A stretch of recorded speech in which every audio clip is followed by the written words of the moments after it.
They say scary stories are harmless, but some listeners never slept the same after hearing what you're about to hear. You got a second to decide. Turn this off or let the fear in.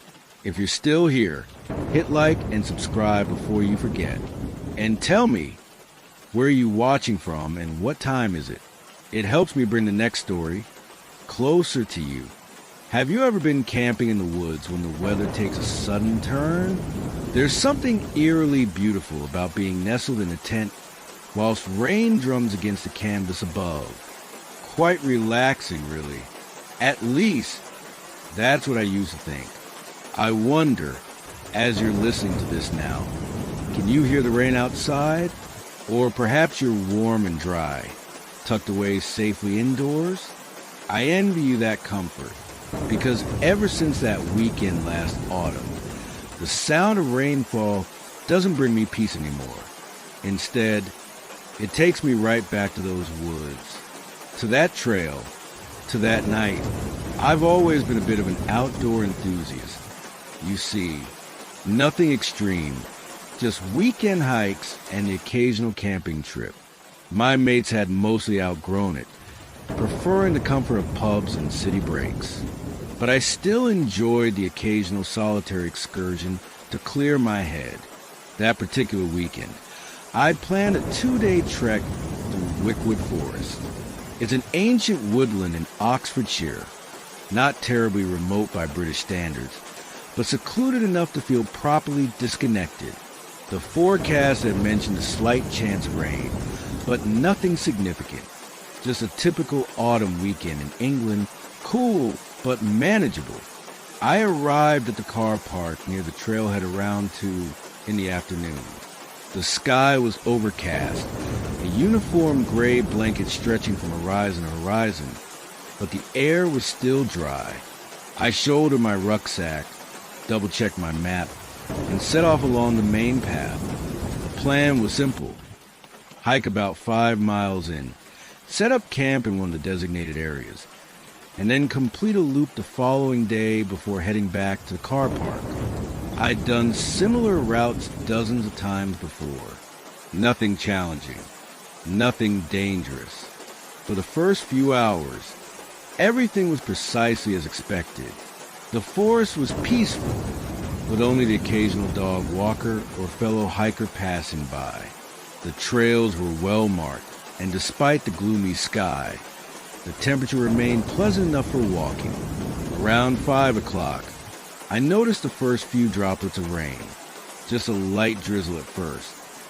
Hardly worth stopping to put on my waterproofs. But within half an hour, the heavens truly opened.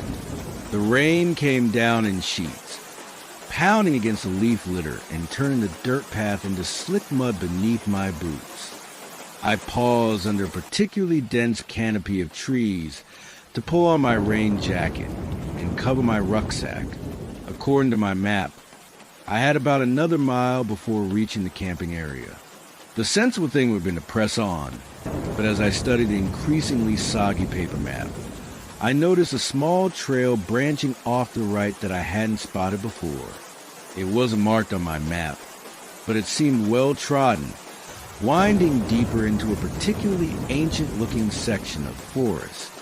And if my sense of direction was correct, it would actually cut off a significant corner of my planned route, getting me to the camping area more quickly, with the rain intensifying and daylight already beginning to fade earlier than I'd anticipated. The shortcut seemed like a stroke of good fortune. I folded my map away inside my waterproof jacket and set off down the unmarked path. The trail was narrower than the main route, forcing me to walk single file between dense undergrowth.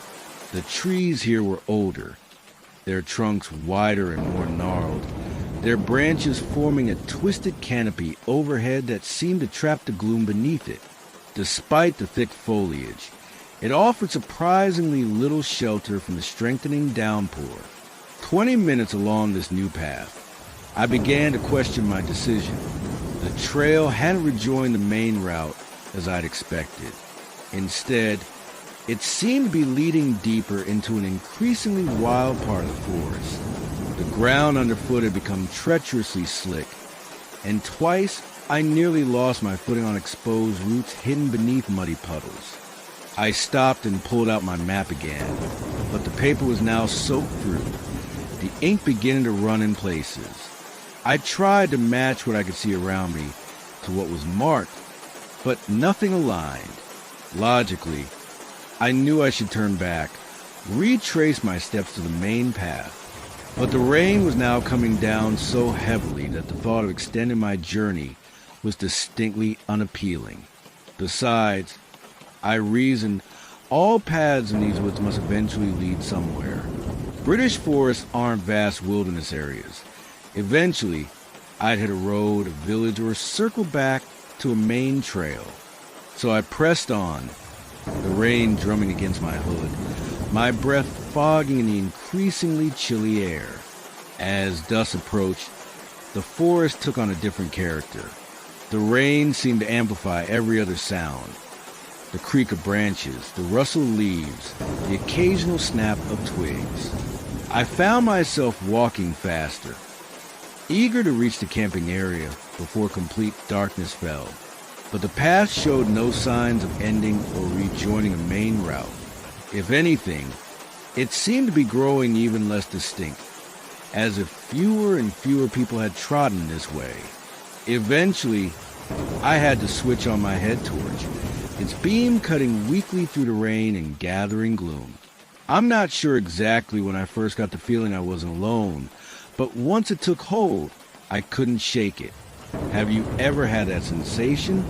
Like you're being watched? Like there are eyes on you from somewhere just beyond the reach of your vision?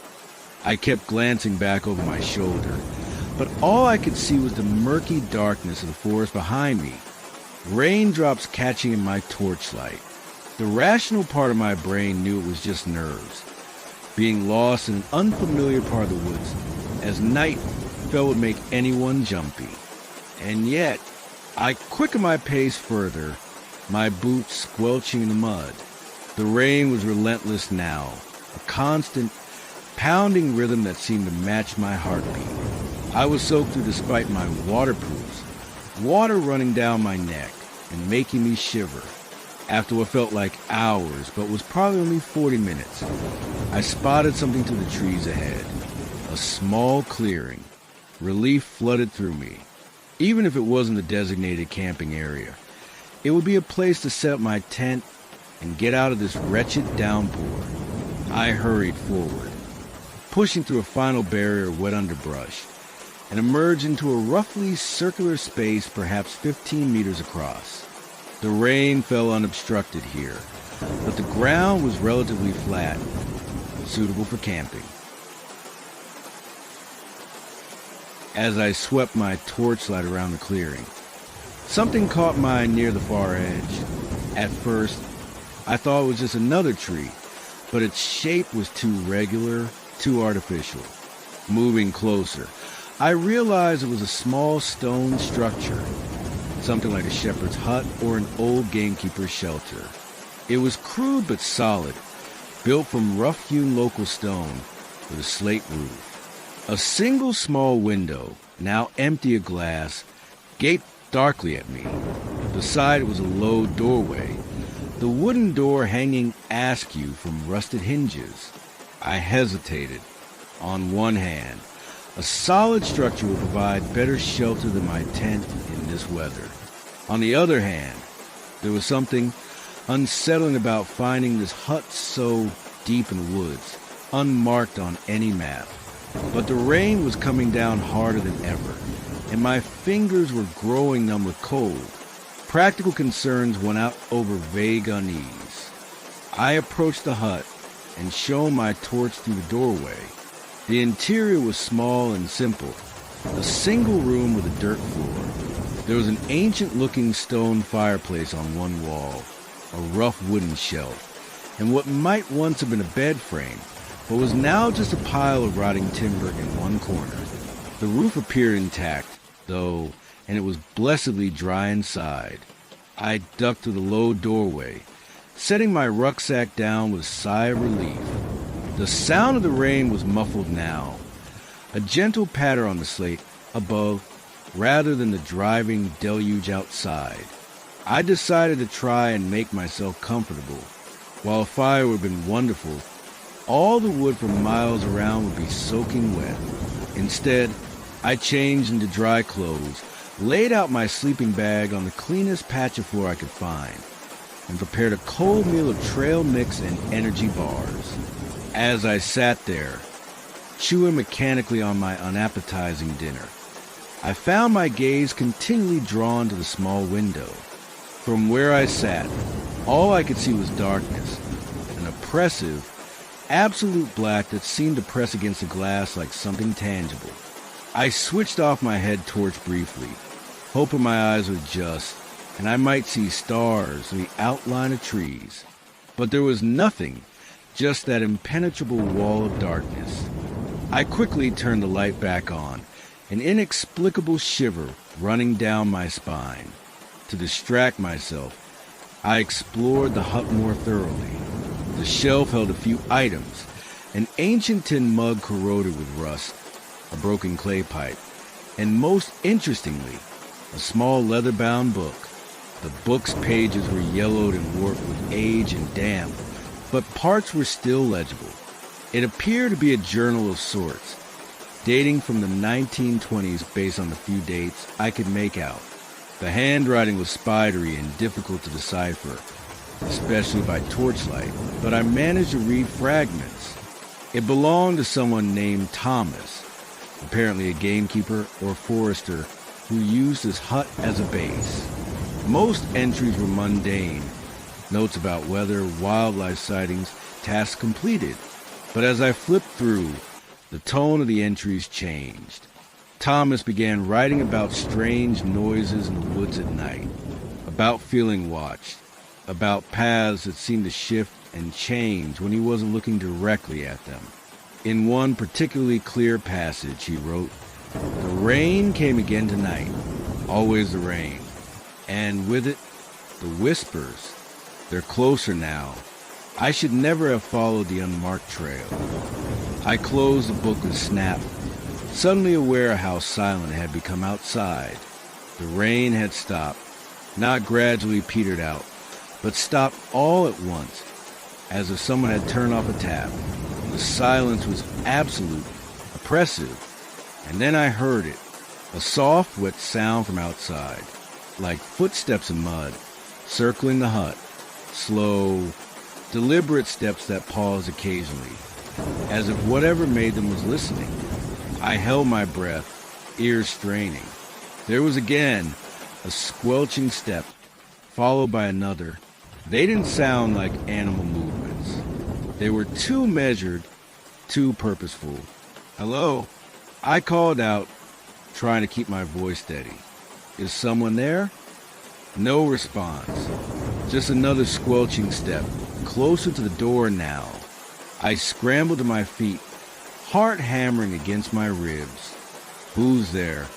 I demanded, louder this time, trying to sound authoritative rather than terrified. A new sound answered me, a low, wet rasp, like someone trying to speak through a mouthful of liquid. The hair on the back of my neck stood on end. Through the window came a subtle change in the quality of the darkness, a deeper shadow moving against the black backdrop. I caught a glimpse of something pale pressing against the glass, something that might have been a face, but was too elongated, too wrong in its proportions. I staggered backwards, knocking over my rucksack. The thing at the window jerked at the noise, and then the doorway darkened as something began to squeeze through it. I couldn't see it clearly, just an impression of something tall and thin, dripping wet, moving with a jerky, unnatural gait. The rasping sound grew louder, resolving into words I could almost understand. Pure instinct took over. I grabbed my head torch and flung it directly at the doorway. There was a wet thud and a sound like steam escaping from a kettle. I didn't wait to see more. I snatched up my rucksack and bolted for the door, charging blindly into the darkness. Something cold and slick brushed against my face as I passed through the doorway, but I didn't stop. I ran headlong into the forest, no thought of direction or path, just desperate to put distance between myself and the hut. The ground was treacherous, mud sucking at my boots, hidden roots threatening to trip me, branches whipped at my face and arms. But still I ran, my breath coming in ragged gasps, the blood pounding in my ears. Behind me, I heard movement in the underbrush, that same squelching step, but faster now pursuing, and that wet, rasping voice, calling out words that I still couldn't quite make out, but which filled me with a bone-deep dread. I don't know how long I ran, or how far. Time seemed to stretch and distort. My lungs burned, my legs trembled with exhaustion, but the sounds of pursuit never faded. If anything, they grew closer, and then miraculously, I glimpsed lights ahead through the trees. Artificial lights, street lamps, house windows, civilization. I redoubled my efforts, crashing to the last line of undergrowth and onto the edge of a small village. I stood there gasping for breath on a quiet country lane, bent double with my hands on my knees. When I finally straightened and looked back, there was just a dark wall of forest. No sign of pursuit. No sound except the distant hoot of an owl and my own labored breathing. A passing motorist eventually stopped and gave me a lift to the nearest train station, concerned by my disheveled appearance and wild-eyed panic. I must have looked a right state, covered in mud, clothes torn, no proper explanation for wandering out of the woods at night in the rain. I never went back to retrieve my abandoned gear. Nothing could have induced me to re-enter those woods. I told myself it had been a homeless person, or a poacher who'd been squatting in the hut and was startled by my presence, or that I'd read that old journal and worked myself into such a state of fear that my mind had conjured phantoms from shadow and sound. Except, a week later, I tried to find that section of Wickwood Forest on detailed ordnance survey maps. I wanted to report the incident, just in case there really was someone dangerous lurking in those woods. But I couldn't locate the area. The unmarked trail I followed doesn't exist on any map. Neither does the clearing or the stone hut. And sometimes, on rainy nights like this one, I wake up to the sound of wet, squelching footsteps outside my bedroom window, and a rasping voice that whispers words I can almost, but not quite understand. Would you like to know what I think it's saying? I believe it's trying to invite me back to that trail, trying to lure me back to whatever waits in those ancient woods when the rain comes down. So the next time you're listening to the rain pattering against your window, remember my story. And perhaps ask yourself, is it really just rain you're hearing? Or is something else moving out there in the darkness, drawing ever closer with each wet, squelching step? Would you dare to look?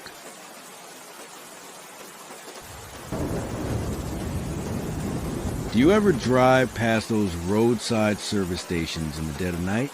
Those islands of fluorescent light along the empty motorways, where weary travelers stop for fuel and tepid coffee. I used to work in one of those places. The graveyard shift, midnight to 8 in the morning. Just me, alone in that little shop with its buzzing lights and endless rows of chocolate bars and crisps. I wonder, as you're listening to this, perhaps you're driving through the rain yourself? Windscreen wipers beating a steady rhythm as you pass through patches of darkness between towns? If so, I'd advise against stopping at any service stations tonight. Not after what I'm about to tell you. It was about 3 years ago when I took the job. I just moved to a small village in Northumberland, trying to escape a bad breakup in the suffocating press of London. The pay wasn't great, but the solitude suited me. Most nights, I'd only get a handful of customers. Long-distance lorry drivers mostly, the occasional family on a late-night journey. Sometimes teenagers with nowhere else to go. The station sat on a particularly desolate stretch of the A1, surrounded by rolling moorland that disappeared into darkness beyond the harsh glow of the forecourt lights. Behind the shop was nothing but fields, and beyond that, dense woodland that local ramblers said was one of the oldest in England. The station itself was one of those older types, not one of the big chains with their gleaming facilities and franchise coffee shops. Just a small shop attached to 6 fuel pumps, a toilet block around the back, and a little storage room where I'd take my breaks. The owner was rarely there, preferring to leave the day-to-day running to us employees. Most nights passed uneventfully. I'd restock shelves, clean the coffee machine, occasionally serve a bleary-eyed customer. In the quietest hours, between 3 and 5 in the morning, I'd sometimes step outside for a breath of fresh air, watching the mist roll across the moors or listening to the distant hoot of an owl. The night everything changed started like any other. It was late October, and autumn had fully settled in. The days were growing shorter, the nights longer and colder. I arrived for my shift at 5 minutes to midnight, as usual, relieving Sandra, the evening girl who always seemed eager to get away from the place. Quiet night, I asked, signing the handover book. Dead as a doornail, she replied, already pulling on her coat. Just that weird bloke who comes in for the racing papers every Thursday and a couple of lorry drivers. She paused at the door. Weather's turning nasty, though. They're forecasting heavy rain. I nodded, not particularly concerned. Bad weather usually meant even fewer customers, which suited me fine. Sandra left, and I settled in behind the counter with my thermos of tea and the paperback thriller I was halfway through. The rain started about an hour into my shift. At first, just a light patter against the large windows, but quickly intensifying into a proper downpour that drummed against the roof and transformed the forecourt into a shimmering mirror of reflected light. The sound was oddly soothing, a constant white noise that made me feel even more cocooned in my little bubble of light amid the darkness. Around 2 in the morning, I had my first customer, a lorry driver who filled up his cab and came in for coffee and a sandwich. He mentioned the weather was getting worse. Roads starting to flood in some low-lying areas. After he left, I turned on the small radio we kept behind the counter, hoping to catch a weather update, but all I got was static. Strange, I thought. The reception was usually quite good, despite our isolated location. I fiddled with the dial for a few minutes before giving up and returning to my book. It was about 3:30 when I first noticed the sound. At first, I thought it was just the rain changing rhythm, or perhaps wind picking up. But as I listened more carefully, I realized it was something else. A faint tapping noise coming from the back of the shop, near the storage room. Tap, tap, tap, pause. Tap, tap, tap. Regular, deliberate, like fingernails against glass. I stood up, marking my place in my book.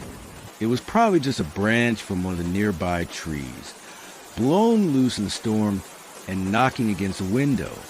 Nothing to worry about.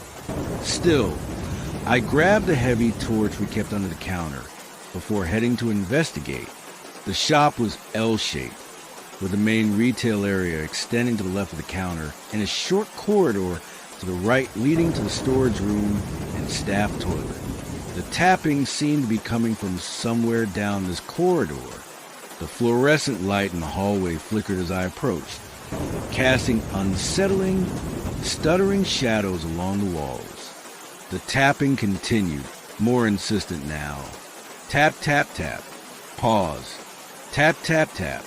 I reached the storage room door, which was closed as it should be.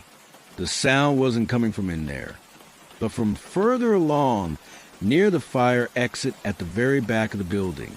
An exit that opened onto nothing but fields and, in the distance, the dark line of the woods. As I moved closer, the tapping stopped. The sudden silence was somehow more unsettling than the noise had been. I reached the fire exit and shone my torch through its small safety glass window. The rain was coming down in sheets now, reducing visibility to just a few yards. Beyond the immediate splash of my torchlight, there was nothing but impenetrable darkness. I was about to turn back when a movement caught my eye. Something shifting in the darkness just beyond the reach of my light. I pressed closer to the glass, straining to see for a brief moment. The rain seemed to part like a curtain, and I glimpsed what looked like a figure standing perfectly still about 10 yards from the exit. Tall and thin, it seemed to be wearing dark clothing that hung oddly from its frame. Its face was a pale smudge in the darkness. I jerked back in the door, heart suddenly pounding. Who would be standing out there in this weather in the middle of the night? My mind raced through possibilities. A lost hiker seeking shelter, a stranded motorist, or something more sinister. The rational part of my brain said I should call the police. But another part, the part that responds to primal instincts, told me to return to the front of the shop, to the relative safety of the brightly lit forecourt with its cameras and visibility from the road. I began backing away from the door when the tapping started again. Louder this time, more insistent. Tap, tap, tap. Pause. Tap, tap, tap. It wasn't the sound of someone seeking help. There was something wrong about the rhythm, something almost mechanical, and it wasn't coming from the fire exit anymore. It was coming from the storage room. I froze, torch beam fixed on the storage room door. It was definitely closed, just as I had left it at the beginning of my shift. But now I noticed something I hadn't before, a small puddle of water seeping out from beneath it. My mouth went dry. I knew I should check it out. There could be a leak in the roof, a burst pipe, any number of innocent explanations. But every instinct screamed at me to go back to the counter, to call someone, anyone. Before I could decide, the lights in the corridor went out. Not a flicker or a gradual dimming. They just died, plunging the hallway into darkness broken only by my torch beam. I turned and hurried back toward the shop floor, trying to keep my pace steady despite the panic rising in my chest. As I reached the end of the corridor, I glanced back over my shoulder. The storage room door was open, just a crack, but definitely open. And through that crack, I could see something moving in the darkness beyond. I practically ran back to the counter, snatching up the phone. No dial tone. Of course not.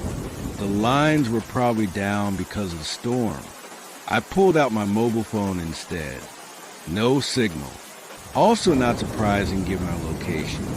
For a moment, I considered leaving, just grabbing my coat and keys and driving away.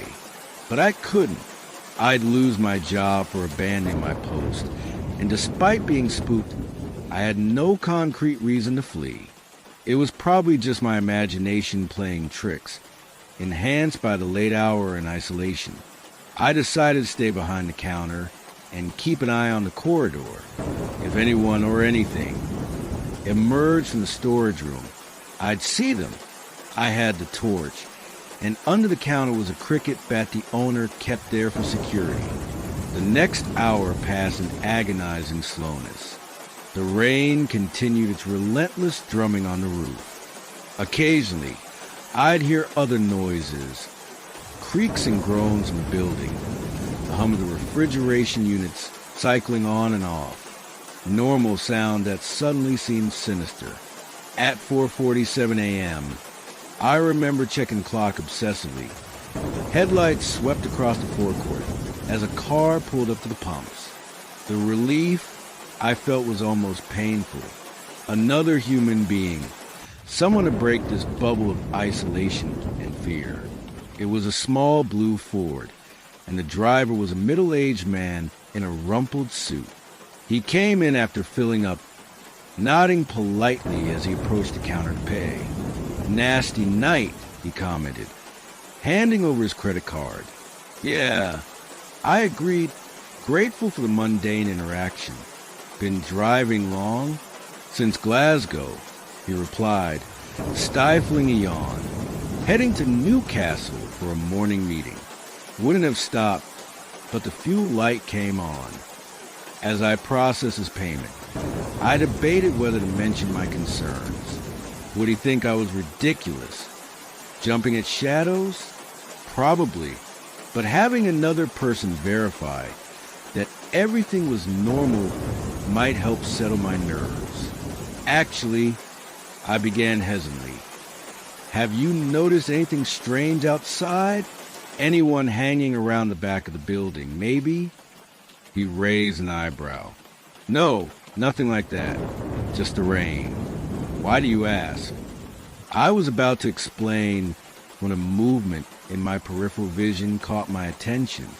The corridor lights had come back on, and standing at its entrance was a figure. It looked like a man, but something was wrong with the proportions. The arms hung too low, the neck too long and bent at an unnatural angle. It was soaking wet, water pooling around its feet on the linoleum floor. Its clothes, what appeared to be overalls of some kind, were plastered to its frame, revealing a body that seemed wrong somehow, too angular in places, too fluid in others. But it was a face that made my blood freeze in my veins.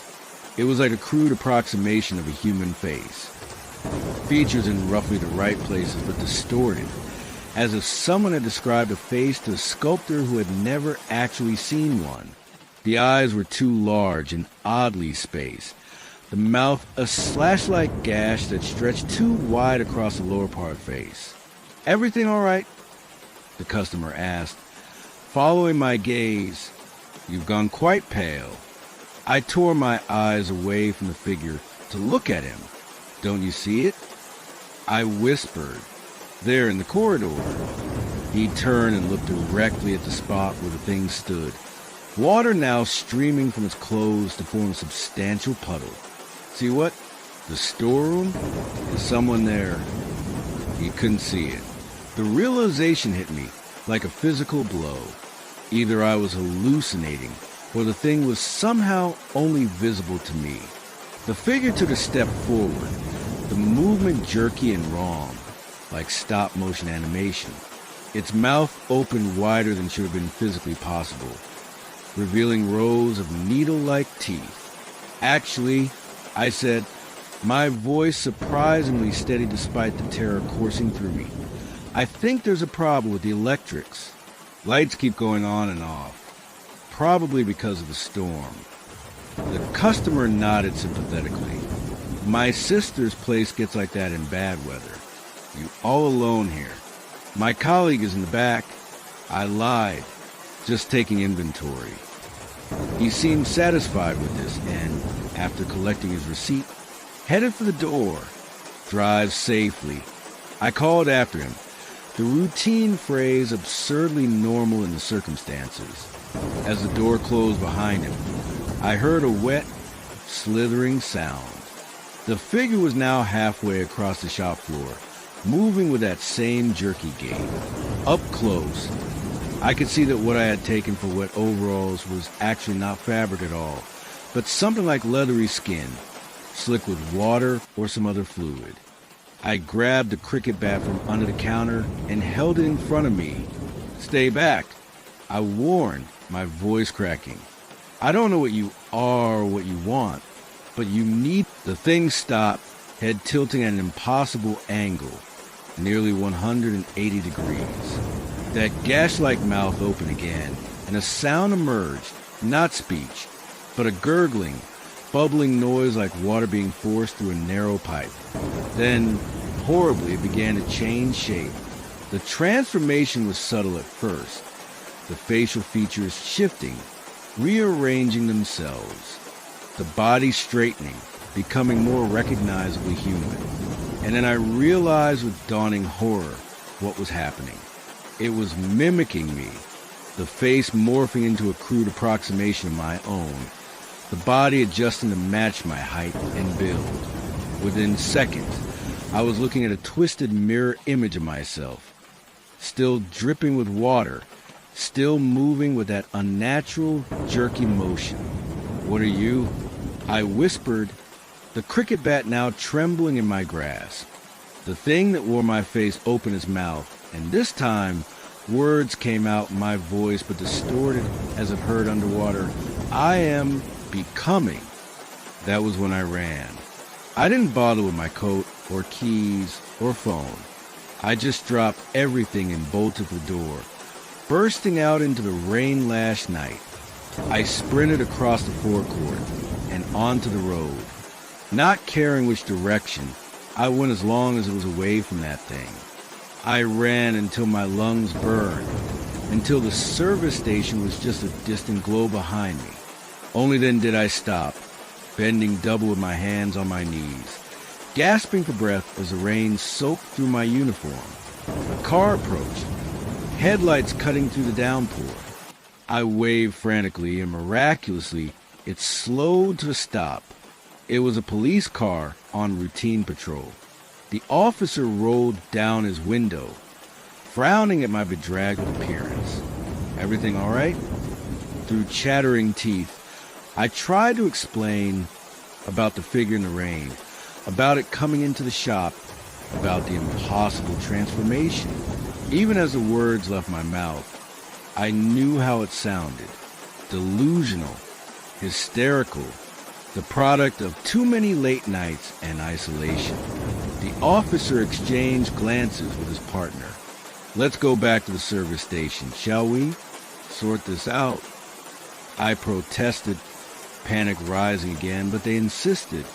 One of them even put a blanket around my shoulders, speaking in a gentle tone one uses with frightened children or the mentally unstable. As we approached the station in their car, I was shocked to see everything appeared normal.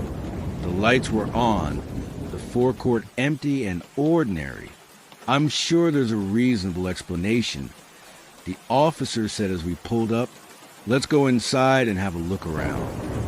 I didn't want to go back in there. Every fiber of my being screamed against it. But what choice did I have? So I followed them, trembling beneath the blanket, as they pushed open the door and entered the shop. Everything was exactly as I'd left it. My book still open on the counter, my half-drunk thermos of tea beside it. No puddles on the floor, no sign of disturbance. The officers conducted a thorough search, checking the corridor, the storage room, the toilet, even the fire exit. Nothing. No signs of entry, no mysterious figures, no evidence to corroborate my story. "You've had a fright," the older officer said kindly. "Working alone at night. It happens. Mind plays tricks." I nodded numbly, not bothering to argue. What could I say? I had no proof. And my story sounded like the ravings of someone having a breakdown, which perhaps was exactly what had happened. The officers stayed until my replacement arrived for morning shift. They explained that I'd had a bit of a turn, suggesting I take a few days off. My colleague looked concerned, but not surprised. Apparently, I wasn't the first night shift worker at that station to report strange experiences. I never went back to work there, called in sick for a week, then submitted my resignation. Found a day job in the village, working in a little bakery surrounded by other people. But sometimes, on rainy nights like this one, I think about that service station standing alone in the darkness. I wonder if whatever came in from the rain that night is still there, wearing my face, living my life in some parallel existence. And I wonder how many others it has become since then. So the next time you're driving late at night and the rain is coming down in sheets, and you see the welcoming lights of a service station glowing in the darkness. Think carefully before you stop. Look closely at the attendant behind the counter. Do they move a little strangely? Does their smile stretch just a fraction too wide? Because you never know who or what might be wearing their face.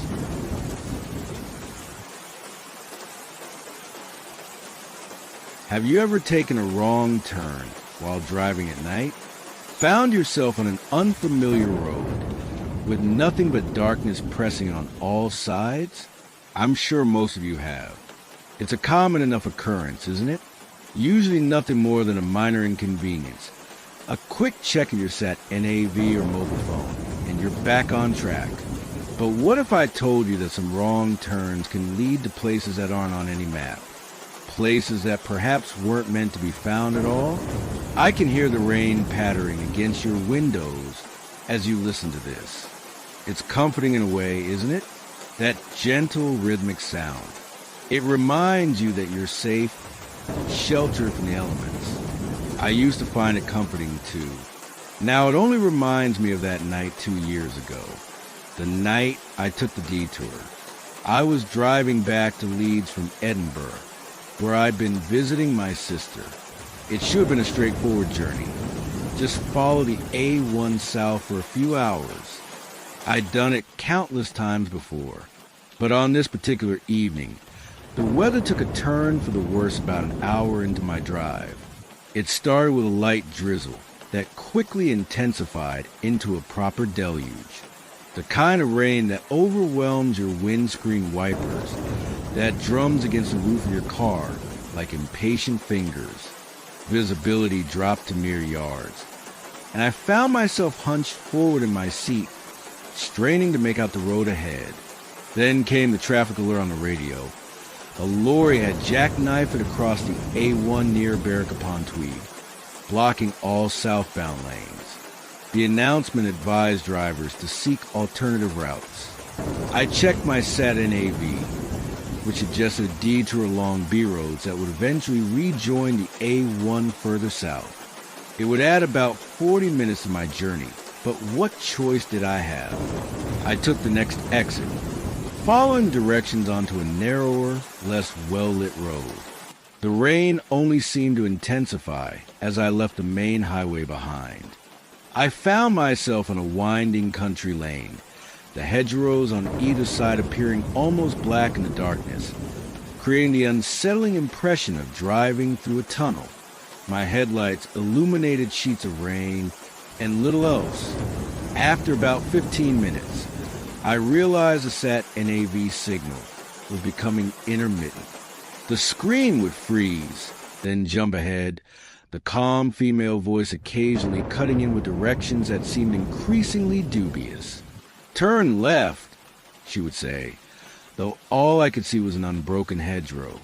Or, "Continue straight for 2 miles," when the road clearly curved sharply to the right. I was considering pulling over to reset the device when I noticed headlights in my rear-view mirror. Another car had appeared behind me, following at a consistent distance. This was oddly reassuring.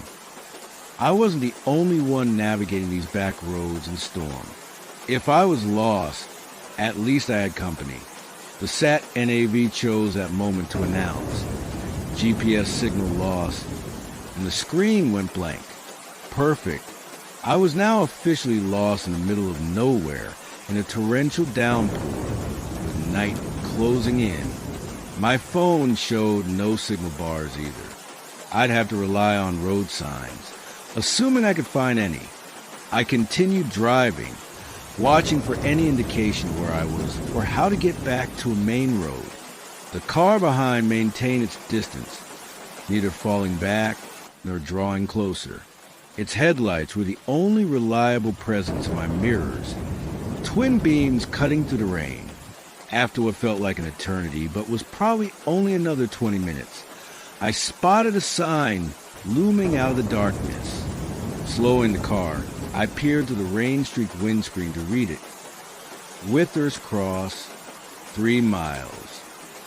I didn't recognize the name. But village meant people, directions, possibly even a place to stop until the storm passed. I pressed on with renewed purpose. The road began to descend into what seemed to be a valley, the terrain on either side dropping away. I caught glimpses of vast, open moorland through breaks and hedgerow. No lights, no houses, nothing but darkness and rain. As I rounded a particularly sharp bend, my headlights swept across something that made me brake suddenly. A figure standing at the roadside, arm outstretched in the universal gesture of a hitchhiker. I instinctively slowed further, years of country living having taught me that you don't leave people stranded in weather like this. But as I drew closer, I felt a prickle of unease. There was something odd about the figure. It seemed unusually tall and thin, and despite the torrential rain, it wore what looked like a light-colored suit. Common sense battled with compassion. On one hand, stopping for strangers on deserted roads at night went against every safety rule. On the other, the thought of leaving someone out in this weather, miles from anywhere, the decision was made for me when my car suddenly sputtered and stalled, the engine dying with ominous finality. I coasted to stop about 20 yards from the figure, who remained perfectly still, arm extended. No, no, no, I muttered, turning the key in ignition. The engine made a grinding noise, but wouldn't catch. I tried again with the same result. The rain drummed on the roof with increased intensity, almost drowning out my frustrated curses. I glanced in the rear-view mirror, expecting to see the headlights of the car that had been following me, but the road behind was empty. My stomach tightened. Where had they gone? There had been no turnings, no places to pull over. I looked back toward the hitchhiker, who had lowered their arm and was now walking toward my car. Their gait was odd, a kind of gliding motion that covered ground with unnatural speed. I frantically tried the ignition again. Nothing. The figure was now close enough that my headlights fully illuminated them. What I saw made my breath catch in my throat. The person, if it was a person, was impossibly tall and thin, their limbs elongated beyond human proportions. The face was hidden in shadow despite the direct light, as if darkness clung to it like a physical substance. I hit the central locking button, heart pounding against my ribs. The figure stopped about 6 feet from my car, head tilting to one side at an angle that no human neck should be able to achieve. For what felt like an eternity, we remained frozen in this tableau. We trapped in my useless vehicle, the impossible figure standing motionless in the rain. Then, slowly, it raised one unnaturally long arm and pointed beyond my car, down the road. Despite my terror, I found my gaze follow in the direction indicated. Through the curtain of rain, I could just make out lights in the distance, the warm, yellow glow of windows. Wither's Cross, presumably, so near, yet utterly unreachable in my current situation. When I looked back, the figure had moved. It now stood directly beside my driver's side window, bent down so its face, or where its face should be, was level with mine. There was a tapping on the glass. 3 precise knocks that seemed to reverberate through the entire car. Tap, tap, tap. Pure, instinctive fear gripped me. I scrambled across to the passenger seat, putting as much distance as possible between myself and the thing outside. The tapping came again, louder this time. Tap, tap, tap. I could see a hand press against the glass. Pale, with fingers twice the length they should be, tapering to points that looked sharp enough to scratch the window. Then it spoke. The sound didn't come through the glass. It seemed to manifest directly inside my head. A dry, rustling voice, like dead leaves being crushed underfoot. Open the door. I'll show you the way. My mouth was bone dry, heart hammering so hard I could feel it in my throat. I shook my head mutely. The figure straightened up to its full height, looming over the car like some grotesque street lamp. Then, with a movement too swift to follow, it was at the passenger window, face pressed against the glass.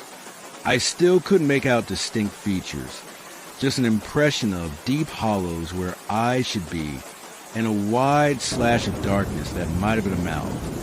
That internal voice came again. "The rain won't stop until you let me in." I fumbled for my phone, hands shaking so badly I nearly dropped it. Still no signal. No way to call for help. I was completely alone with this thing. In desperation, I tried the ignition once more. To my utter shock, the engine roared to life. I didn't question this unexpected stroke of luck. Simply threw the car into gear and accelerated away, tires spinning on the wet road before finding purchase. In the rear view mirror, I could see the figure standing in the middle of the road, still pointing toward the village lights. It didn't attempt to follow, just remained perfectly still as the distance between us grew. My relief was short-lived. As I rounded the next bend, I saw another figure at the roadside, identical to the first. Same impossible height, same dark suit, same outstretched arm. I drove past without slowing, knuckles white on the steering wheel. Beyond the next curve stood another, and another after that, each positioned at precisely the same distance apart, each with an arm extended, each turning to watch as I passed. The village lights seemed no closer despite my progress. If anything, they appeared to be receding like a mirage in the desert. The road stretched endlessly before me, identical bends and straightaways repeating in a nightmarish loop. I checked the fuel gauge and felt a fresh wave of panic.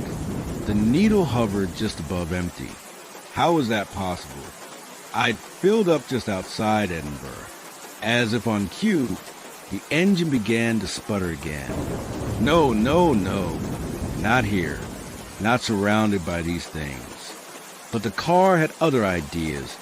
The engine finally dying completely as I coasted a stop in the middle of the road. I sat in silence. The sound of rain, my only companion.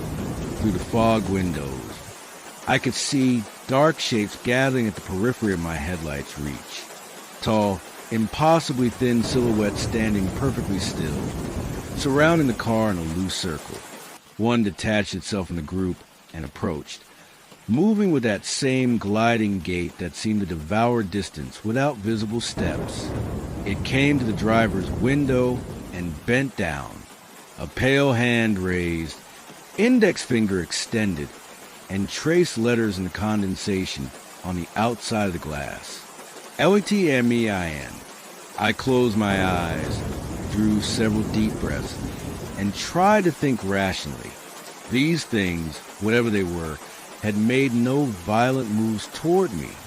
They'd had ample opportunity to break the windows, if that was their intention. And I couldn't sit here indefinitely. The battery would eventually die, taking the headlights and heating with it. I opened my eyes to find the figure still waiting patiently. Something in its posture suggested expectation, like a salesperson awaiting a customer's decision. "Were you?" I asked, my voice barely above a whisper. The answer came again in that internal, rustling voice. "Guides. Nothing more. Guides to where? To where you need to be. I need to be on the A1, heading south to Leeds," I said, a hysterical edge creeping into my voice. The figure's head tilted at that impossible angle again. "Are you certain?" Before I could respond, my phone chimed. A text message alert. I glanced down in shock to see full signal bars where moments ago there had been none. There was a message from a number I didn't recognize. "Check the boot." I stared at the screen, uncomprehending. Check the boot? What did that mean? Was this some kind of elaborate prank? A setup? The figure tapped the window again, drawing my attention back. It pointed toward the rear of the car with one elongated finger. A cold knot of dread formed in my stomach. With trembling hands, I pulled the boot release lever. The lock disengaged with an audible clunk. I should have immediately left the car to investigate. That would have been the rational response. Instead, I sat frozen, listening to the rain and my own ragged breathing. Something told me that whatever was in my boot, it hadn't been there when I left Edinburgh. The figure moved to the rear of the car. Through the rear view mirror, I watched as it opened the boot with elegant, precise movements. It stood looking down at the contents for a long moment, then closed the boot gently and returned to my window. It didn't tap this time, didn't try to communicate. It simply stood there, that featureless face regarding me with what I somehow knew was expectation. Against every instinct for self-preservation, I opened the car door and stepped out into the rain.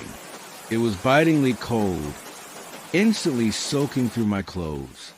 The figure glided backward, giving me space, then gestured toward the boot. My legs moved as if independent of my will, carrying me to the rear of the car. My hand found the lip of the boot and raised it.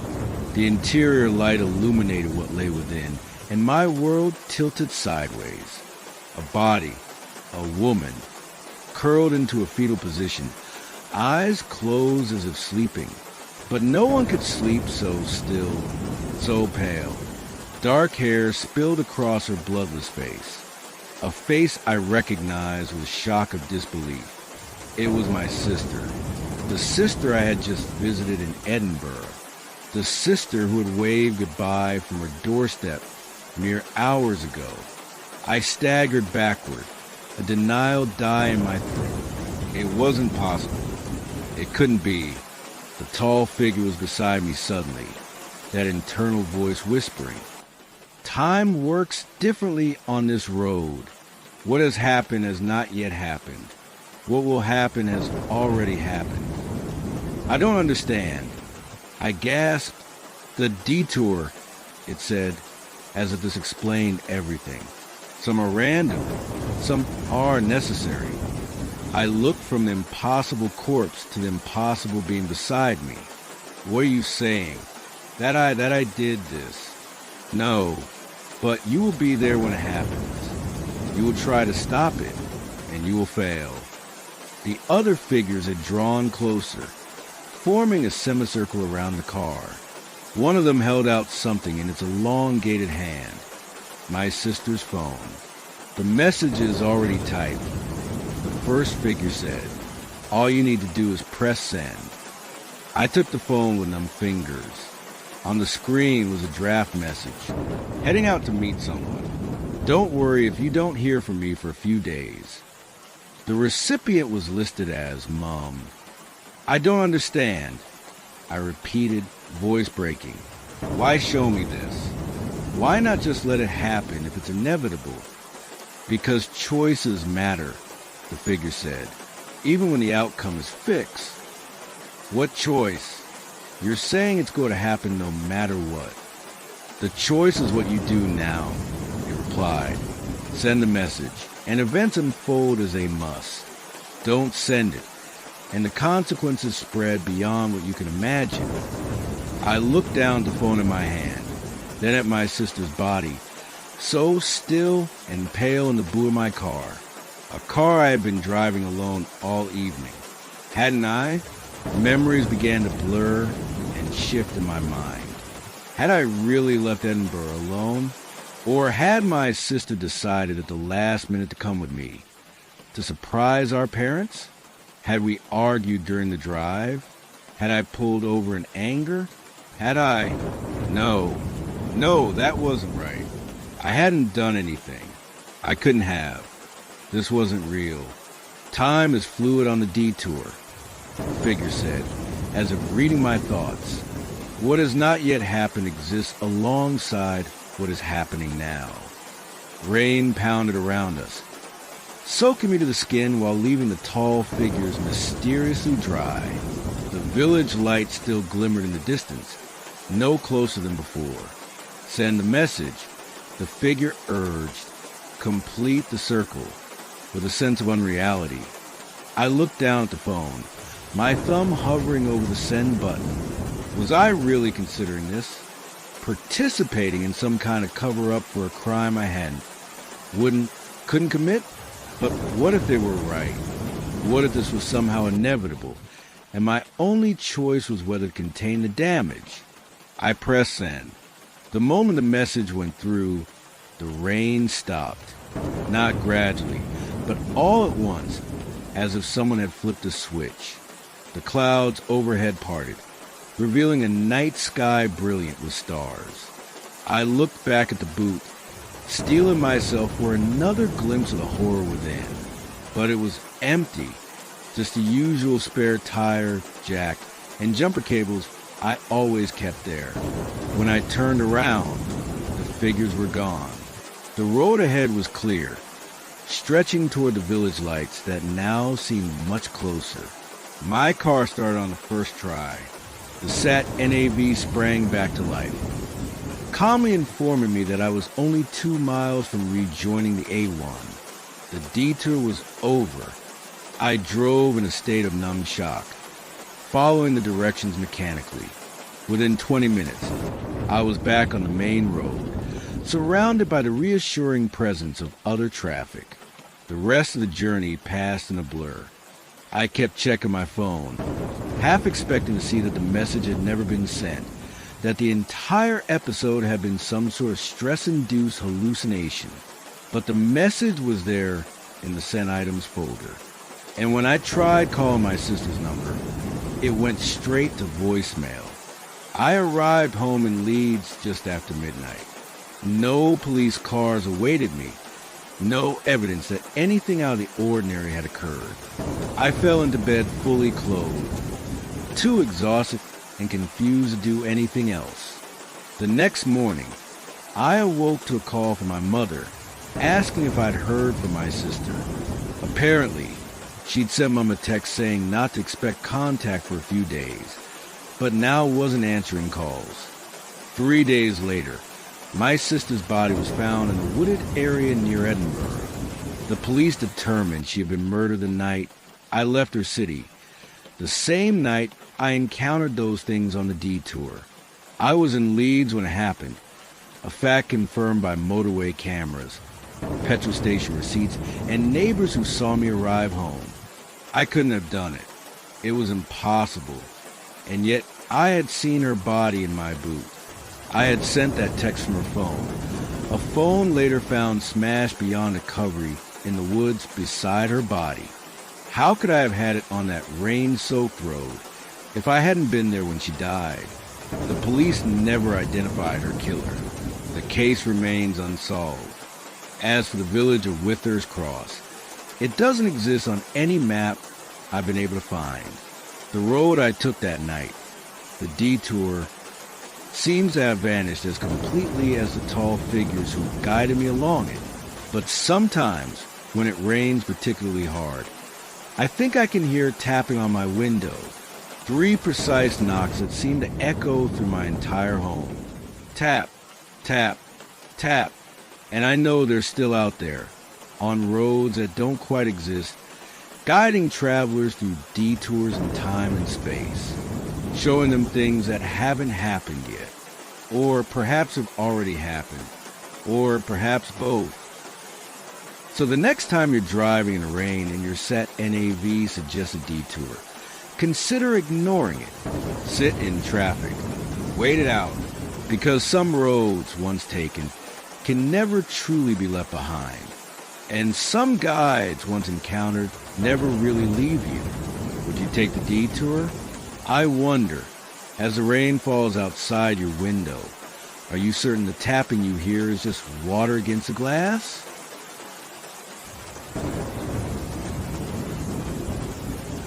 Have you ever been driving alone at night when you suddenly realize just how isolated you truly are? That moment when the radio station turns to static Your phone shows no signal, and the only light comes from your headlamps cutting through the darkness ahead. It's a peculiar feeling, being simultaneously confined within the small, familiar space of your vehicle while surrounded by immense, unknowable darkness. I wonder, as you listen to the rain pattering softly against your window, if you've ever had an experience you couldn't explain, something that makes you question what you know about the world, and what might exist just beyond the edges of our understanding. I had such an experience 4 years ago, on a stretch of road I've never been able to find again. I was on my way back to Edinburgh after visiting my mother in Newcastle. It should have been a simple journey, just under 2 hours on the A1, a route I'd driven dozens of times before. But on this particular evening, the weather took a turn for the worse. What started as light drizzle when I set off quickly intensified into a proper downpour. By the time I crossed the border into Scotland, the rain was coming down so heavily that even with my wipers on their highest setting, visibility was reduced to mere yards. I should have pulled over, found a service station or hotel to wait out the worst of the storm. That would have been the sensible choice. But I was eager to get home, and I've always been stubborn about these things. So I pressed on, hunched forward in my seat, straining to make out the road ahead. It was approaching midnight when my sat NAV suddenly went blank. One moment it was directing me along the A1, and the next, nothing but a dark screen. I tapped it, tried resetting it, but to no avail. Not to worry, I told myself. I know this route like the back of my hand. But 10 minutes later, I realized something was wrong. The road I was on didn't feel like the A1 anymore. It was narrower, with no central barrier or streetlights. The tarmac beneath my tires had a different quality to it. Rougher, older, and the surroundings, what little I could make out through the rain-streaked windscreen, were not the familiar landscape I was accustomed to. I must have missed a turning somewhere.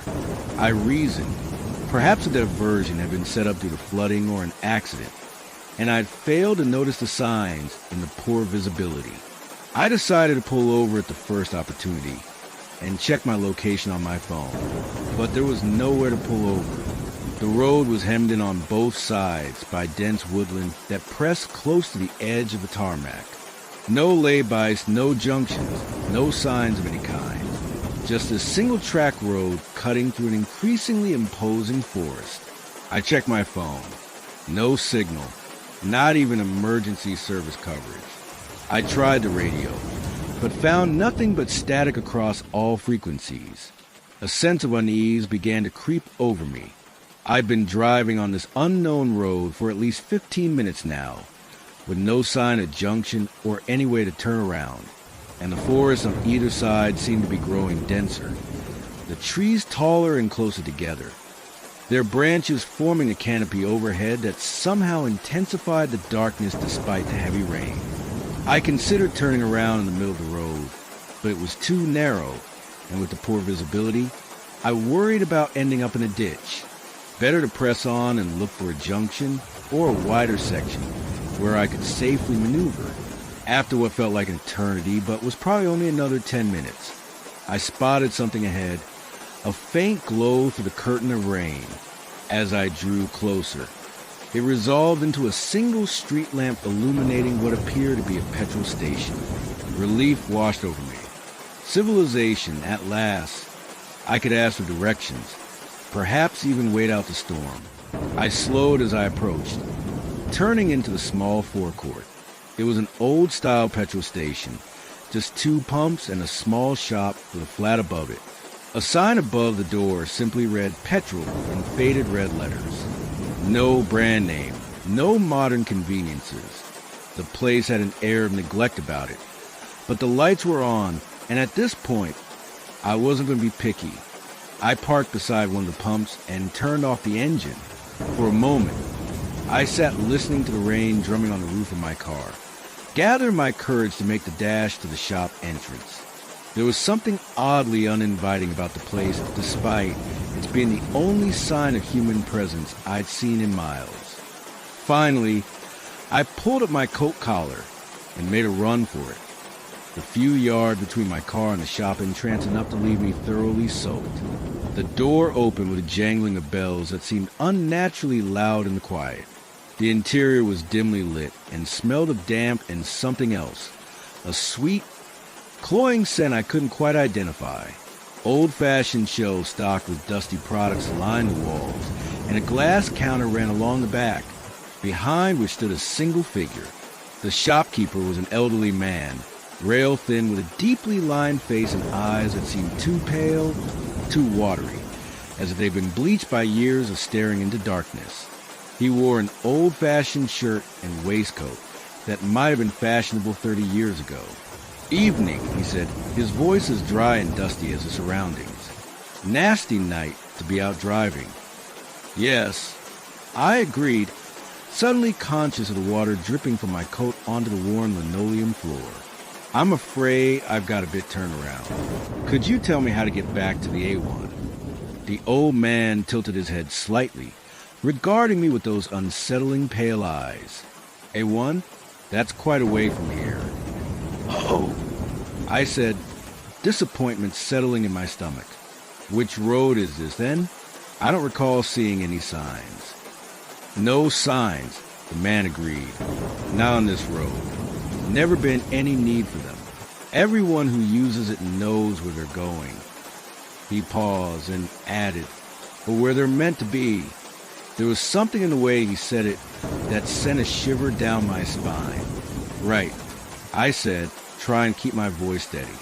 "Well, I'm trying to get to Edinburgh. Which would be the best way from here?" The old man sighed, a sound like wind through dry leaves. "You can't get there from here. Not tonight. Road only goes one way in weather like this." I frowned, confusion mingling with a growing sense of unease. "I don't understand. Roads don't change direction because of weather." A thin smile spread across his face, revealing teeth that were too white, too even for a man of his apparent age. "This one does. Special, this road. Only appears when it's needed. Only takes you where you're meant to go." I stared at him, wondering if I'd somehow wandered into the domain of a local eccentric, or perhaps he was having a laugh at the expense of a lost traveler. "Look," I said more firmly, "I just need directions to the nearest main road. If you can't help, perhaps you have a phone I could use." "No phone," he said. "No need for one here. But you're welcome to wait out the storm. It'll pass by dawn. Then the road will take you where you need to go." Something about his phrasing made me increasingly uneasy. Not where I wanted to go, but where I needed to go, as if the road itself had some kind of agency or purpose. "I think I'll try my luck," I said, backing toward the door. "Thank you anyway." The old man's pale eyes never left my face. "Suit yourself. But I wouldn't recommend driving any further tonight. There's things on this road after midnight. Things that look for lost travelers." I paused with my hand on the door. "What things?" That unsettling smile again. "Things that were lost themselves. Once. Now they look for company." I pushed the door open, the bell jangling harshly, suddenly eager to be back in my car despite the continuing downpour. "Thanks for the warning," I said, not meaning it. As I turned to leave, he called after me, "If you do keep driving, remember, don't stop for anyone. No matter what they look like, no matter what they say, don't stop." The rain hit me like a cold slap as I dashed back to my car. I got in, locked the doors, and sat for a moment with water dripping from my hair and coat, trying to make sense of the bizarre encounter. The old man was clearly not quite right in the head, I decided. Living alone in this isolated place had probably affected his mind. I started the engine and pulled away from the petrol station, not entirely sure which direction I was heading, but determined to find my way back to a recognizable route. As I glanced in my rearview mirror, I noticed something odd. The lights of the petrol station seemed to dim and fade with unnatural speed. as if the place was being swallowed by the darkness behind me. The road stretched ahead, a ribbon of black glistening in my headlights. The rain, if anything, had intensified, now accompanied by gusts of wind that buffeted my small car. The woodland pressed close on either side, the trees seeming to lean over the road like curious spectators. I drove for what felt like hours, but was probably less than 30 minutes. The road continuing its winding path through the forest with no junctions, no signs, no other vehicles. Just me, alone in the dark, with the strange shopkeeper's warning echoing in my mind. It was approaching 1 a.m. when I first noticed the lights in my rear view mirror. Headlights, some distance behind me, but definitely there. Another vehicle on this strange, isolated road. I felt a rush of relief. Perhaps they knew the area, could help me find my way back to the main road. The headlights drew closer, and I realized it was a large vehicle, a lorry or bus based on the height and width of the beams. I considered slowing down, letting it catch up, perhaps flashing my hazard lights to indicate I needed assistance. Then I remembered the shopkeeper's warning. Don't stop for anyone. Indecision gripped me. On one hand, this could be my best chance of getting directions from someone who wasn't a cryptic old man in a forgotten petrol station. On the other hand, there had been something in his tone, something genuine in his warning, that had unsettled me deeply. Before I could decide, the vehicle behind me flashed its lights twice, the universal signal to pull over. It was close enough now that the headlights filled my car with harsh, white light. I squinted in the rear view mirror, trying to make out what kind of vehicle it was. Through the rain, it looked like a coach, one of those old-fashioned ones with a high, square front. But there was something odd about it. The proportions seemed wrong. The body too narrow for its height. The headlights spaced too far apart. A chill ran through me that had nothing to do with my damp clothes. I pressed my foot harder on the accelerator, suddenly certain that I did not want whatever was behind me to catch up. The coach accelerated too, maintaining the same distance. It flashed its lights again, longer this time, the beams cutting through the darkness with an almost physical force. And now I could hear something above the sound of my engine in the rain, a low, rumbling horn, the kind used by vintage vehicles, but with a strange, discordant quality that set my teeth on edge. I drove faster, pushing my little car to speeds it shouldn't have been doing on such a wet, winding road. The coach kept pace effortlessly. When I slowed for a particularly sharp bend, it slowed too. When I accelerated on a straight stretch, it matched my speed precisely. Always the same distance behind. Always those headlights filling my mirrors with unnatural brightness. Then something changed. The coach began to gain on me, closing the gap between us with deliberate slowness. I could now make out more details in my mirror. A dark, gleaming body. Windows that reflected no light despite the glare of my taillights. A front grille that somehow resembled a grinning mouth. Panic gripped me. I pushed my car to its limits, taking corners with reckless speed, the tires losing traction on the wet road and sending the vehicle into barely controlled skids. But no matter how fast I drove, the coach continued to gain ground. It was now close enough that I could no longer see its headlights in my mirrors, just a looming darkness filling the entire rear window. I was just coming out a particularly sharp bend when I saw something ahead that made my heart leap. A figure standing at the side of the road, arm outstretched in the universal hitchhiker's signal. A person, another human being in this. As I drew closer, I could see it was a young woman, drenched from rain, her long dark hair plastered to her pale face. She looked directly at me as I approached, her expression a mixture of relief and desperate hope. My instinct was to stop, to offer help to a fellow traveler stranded in this inhospitable place. But the shopkeeper's warning echoed in my mind. Don't stop for anyone, no matter what they look like, no matter what they say. I hesitated. slowing slightly as I approached the woman. She stepped closer to the edge of the road, her outstretched hand now clearly visible in my headlights. There was something wrong with it. The fingers were too long, the joints bent at impossible angles. My foot slammed back onto the accelerator just as the coach behind me let out another discordant blast of its horn. I sped past the figure, catching a glimpse of her face as I did, a face that was shifting, glowing like wax, the features rearranging themselves into something that was no longer human. In my rear-view mirror, I saw the figure step into the road behind me, still holding out that distorted hand.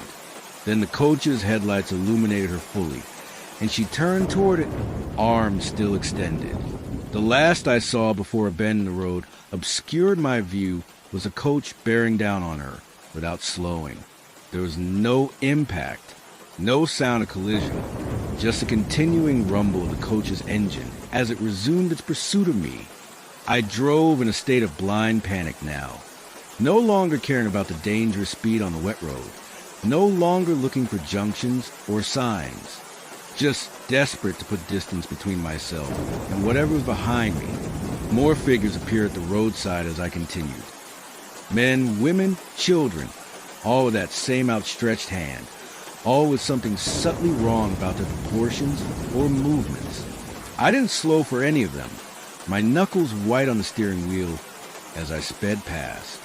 The coach remained behind me, sometimes dropping back slightly, sometimes drawing terrifyingly close. It was toying with me, I realized, like a cat with a mouse. It could have caught me at any time, but it was prolonging the chase for some unfathomable purpose. I don't know how long this continued. This nightmare drive through an endless forest on a road that seemed to have no beginning and no end. Time lost all meaning. My world narrowed to the stretch of tarmac in my headlights, the rain lashing against the windscreen and a constant, oppressive presence behind me. It was during one moment when the coach had dropped back further than usual that I spotted it. A small dirt track leading off the main road into the forest. It was barely visible, more of a gap in the trees and a proper turning. But it was a first break in the endless woodland I'd seen in hours. Without thinking, I wrenched the wheels sharply, skidding on the track with a spray of mud and gravel. The narrow path was barely wide enough for my car, branches scraping against the paintwork as I forced my way through. Behind me, I heard the coach's horn again, a long, mournful wail that somehow conveyed fury and frustration. The track wound deeper into the forest, increasingly overgrown and difficult to navigate. My headlights picked out fallen branches and deep puddles that I swerved around or crashed through, no longer caring about the damage to my car as long as I kept moving. There was no sign of the coach behind me. Perhaps it was too large to follow down this narrow track. Or perhaps a small voice in my mind suggested it had simply found another way to reach me, one that didn't involve following the same path. After what felt like miles of this treacherous journey through the forest, the track suddenly widened, and I found myself emerging onto another road, wider, better maintained, with proper markings down the center. And most wonderfully of all, a road sign, A697, Coldstream 5 miles. The A697, a real road, a road that existed on maps, that led to places I knew. Relief washed over me so intensely I had to pull over for a moment, my hands shaking too badly to drive safely. The rain was still falling, but more gently now. Through the breaks in the clouds, I could see the first faint lightening of the sky to the east. Dawn was approaching. I'd survived the night on that impossible road. I checked my phone. Still no signal. But the clock showed it was just after 5 in the morning. I'd been driving for nearly 5 hours since leaving Newcastle. A journey that should have taken less than 2. With a deep breath, I pulled back onto the road, now driving at a more sensible speed. The A697 would eventually connect with the A68, which would take me to Edinburgh. I was safe. I was back in the real world. It wasn't until I was approaching Coldstream that I glanced in my rear-view mirror and saw them. Headlights, high and widely spaced, gaining on me with unnatural speed. I gripped the wheel tighter, ready to accelerate away, when my phone suddenly chirped. Signal. 1 bar, but it was there. And as I watched, those strange headlights receded and then disappeared, as if whatever owned them couldn't or wouldn't follow me into areas with connectivity to the wider world. I reached Edinburgh as the sun was fully rising, the city coming to life around me. I've never been so grateful to see traffic jams and bustling streets, to be surrounded by noise and people and all the comforting signs of modern life. I told myself it had been a hallucination brought on by exhaustion and the stress of driving in poor conditions, that I'd simply got lost on some back roads and my tired mind had transformed the ordinary into something sinister, that the petrol station had been real but unremarkable, the old man nothing more than an eccentric local, the coach behind me just an overzealous driver. But in the years since, I've tried to retrace my route. I've studied maps, driven the area in daylight, searched that stretch of road cutting through dense woodland. I've looked for records of an old, independent petrol station between the Scottish border and Edinburgh. Nothing, as if that road, that place, had existed only for one night, only for me. And sometimes, on rainy nights when I'm driving alone, I'll catch a glimpse of headlights in my mirror that seem too high, too wide apart. Or I'll pass a lone figure at the roadside, arm outstretched, face turned expectantly toward my approaching car. I never stopped. I never slowed down. And I never, ever drive in storms after midnight anymore. So as you listen to rain against your window tonight, I leave you with this thought. Not all roads appear on maps. Some exist only under certain conditions. In the darkest hours, in the heaviest rain, when a traveler is lost and alone. And if you should find yourself on such a road, remember the shopkeeper's warning. Don't stop for anyone, no matter what they look like, no matter what they say. Because not everything that waits by the roadside is looking for a ride. Some things are looking for something else entirely. And some journeys, once begun, have no destination you want to reach.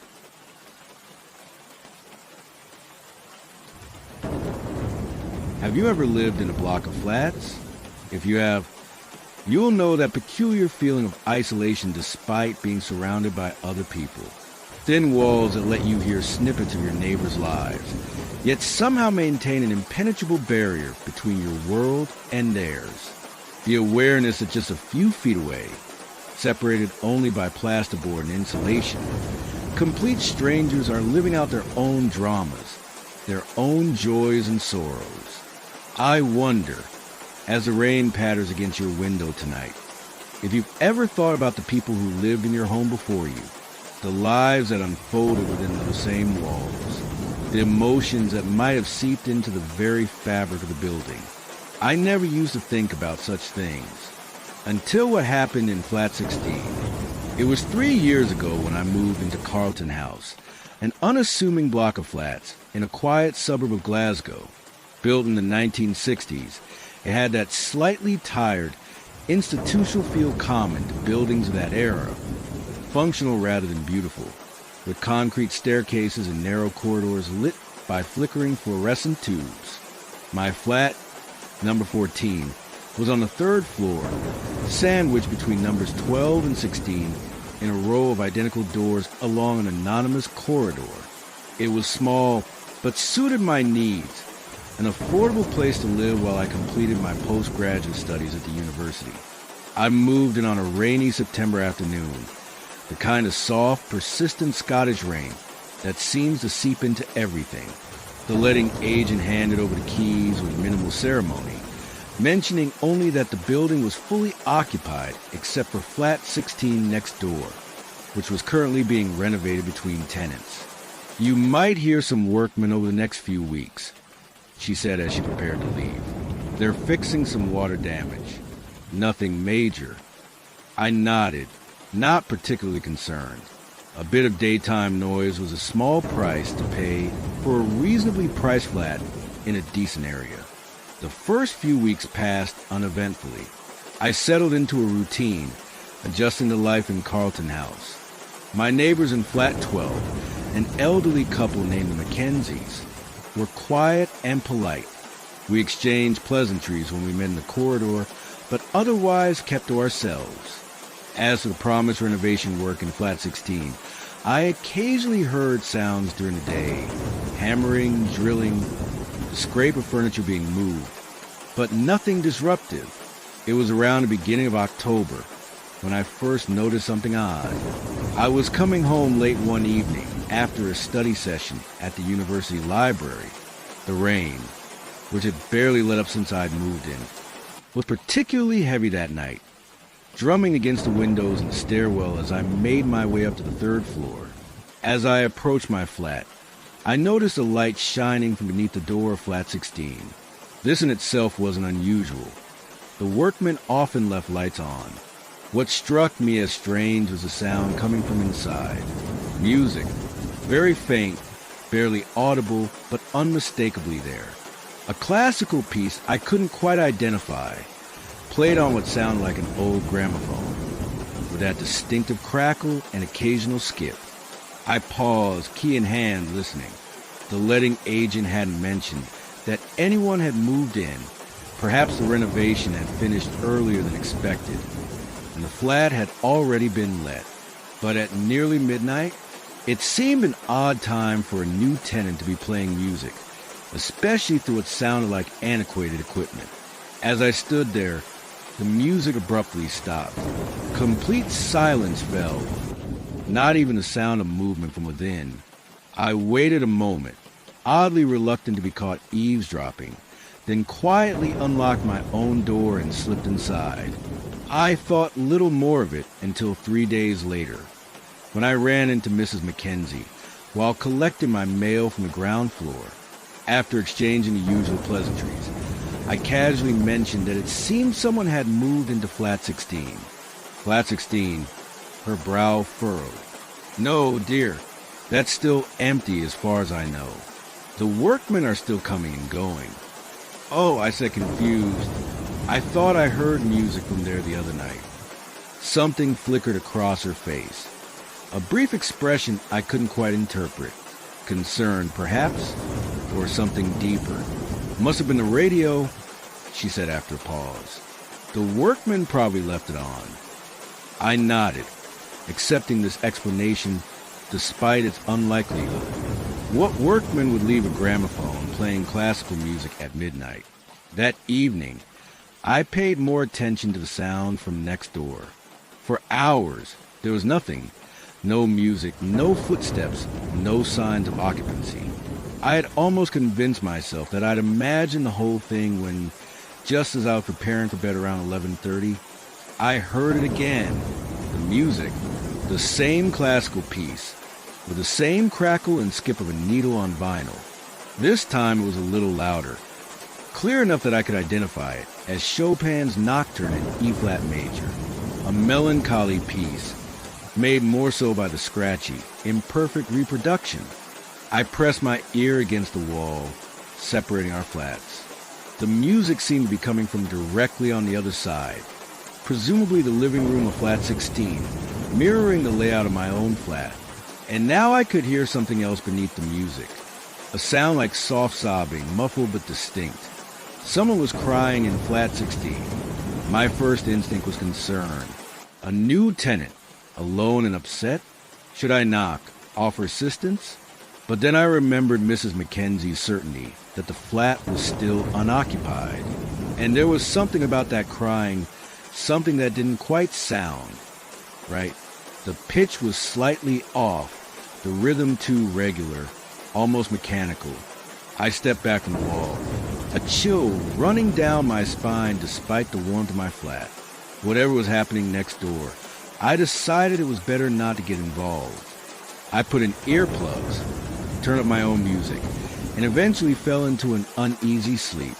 The next day, determined to solve the mystery, I positioned myself in the lobby around the time and the workmen usually left. At just after 5, a man in paint-splattered overalls came down the stairs, toolbox in hand.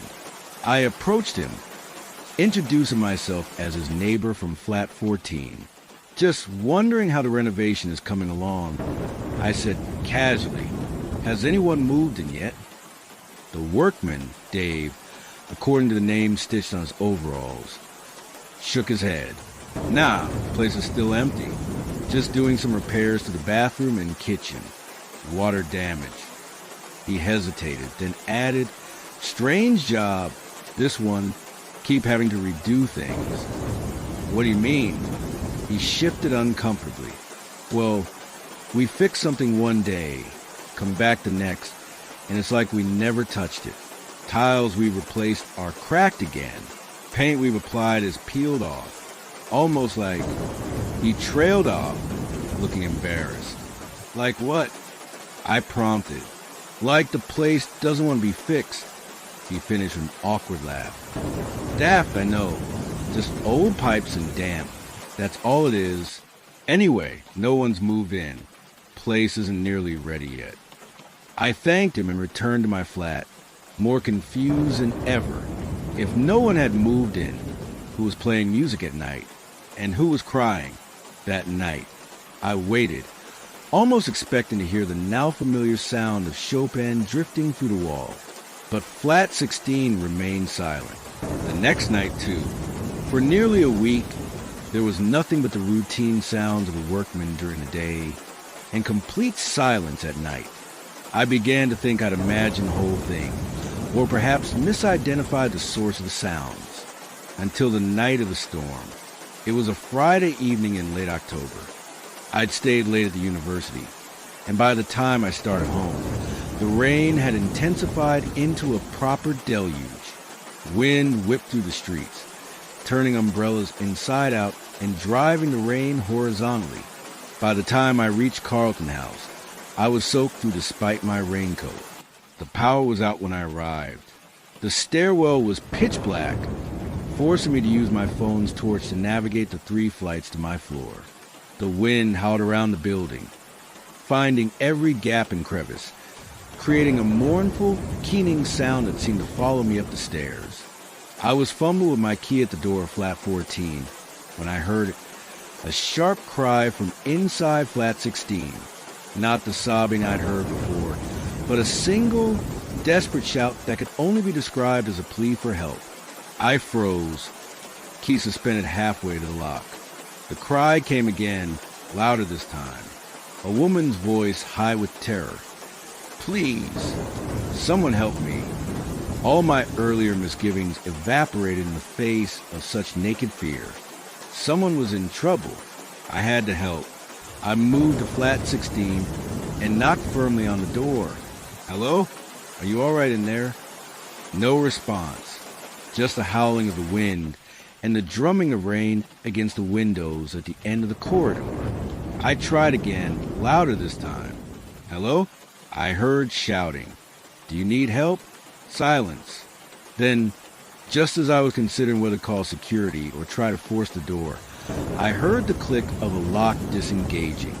The door of flat 16 opened a fraction, just a few inches, not enough to see inside. "Hello?" I called into the gap. "Is everyone okay?" No answer, but the door swung wider as if inviting me in. The flat beyond was in darkness, the only illumination coming from my phone's torch beam, which I directed through the doorway. What I saw made little sense. The hallway of flat 16 was identical in layout to my own flat, but it appeared completely unfurnished. No pictures on the walls, no carpet on the floor, just bare concrete and exposed pipes. This didn't look like a flat being renovated. It looked like a flat that had been stripped back to its shell. "Hello?" I called again, taking a tentative step inside. "Is anyone here?" I heard shouting. My torch beam swept across the empty hallway and into what would be the living room in my own flat. This room, too, was completely bare. No furniture, no curtains, not even light fixtures. Just 4 walls, a ceiling, and a floor. And on that floor, unmistakable even in the dim light, were dark stains. Large, irregular patches that looked horribly like dry blood. I stumbled backward, a wave of nausea washing over me. Something was very wrong here. I needed to leave, to call the police, The door slammed shut behind me with a force that couldn't have been caused by the wind alone.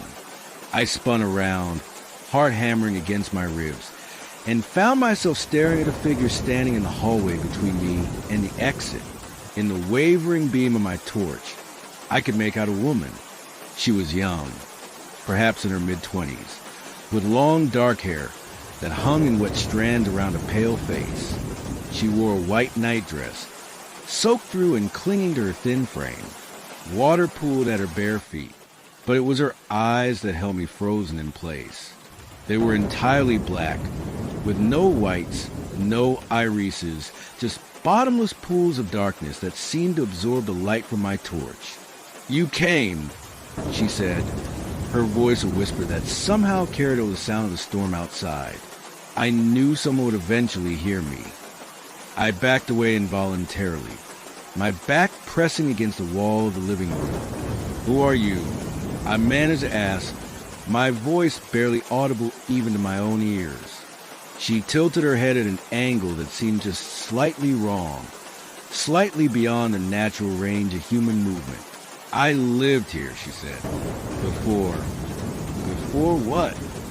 I asked, though some part of me already knew the answer, already understood the dark stains on the floor beside me. "Before he killed me," she replied with terrible simplicity. "My husband, he couldn't bear the thought of me leaving him." She gestured at the room around us.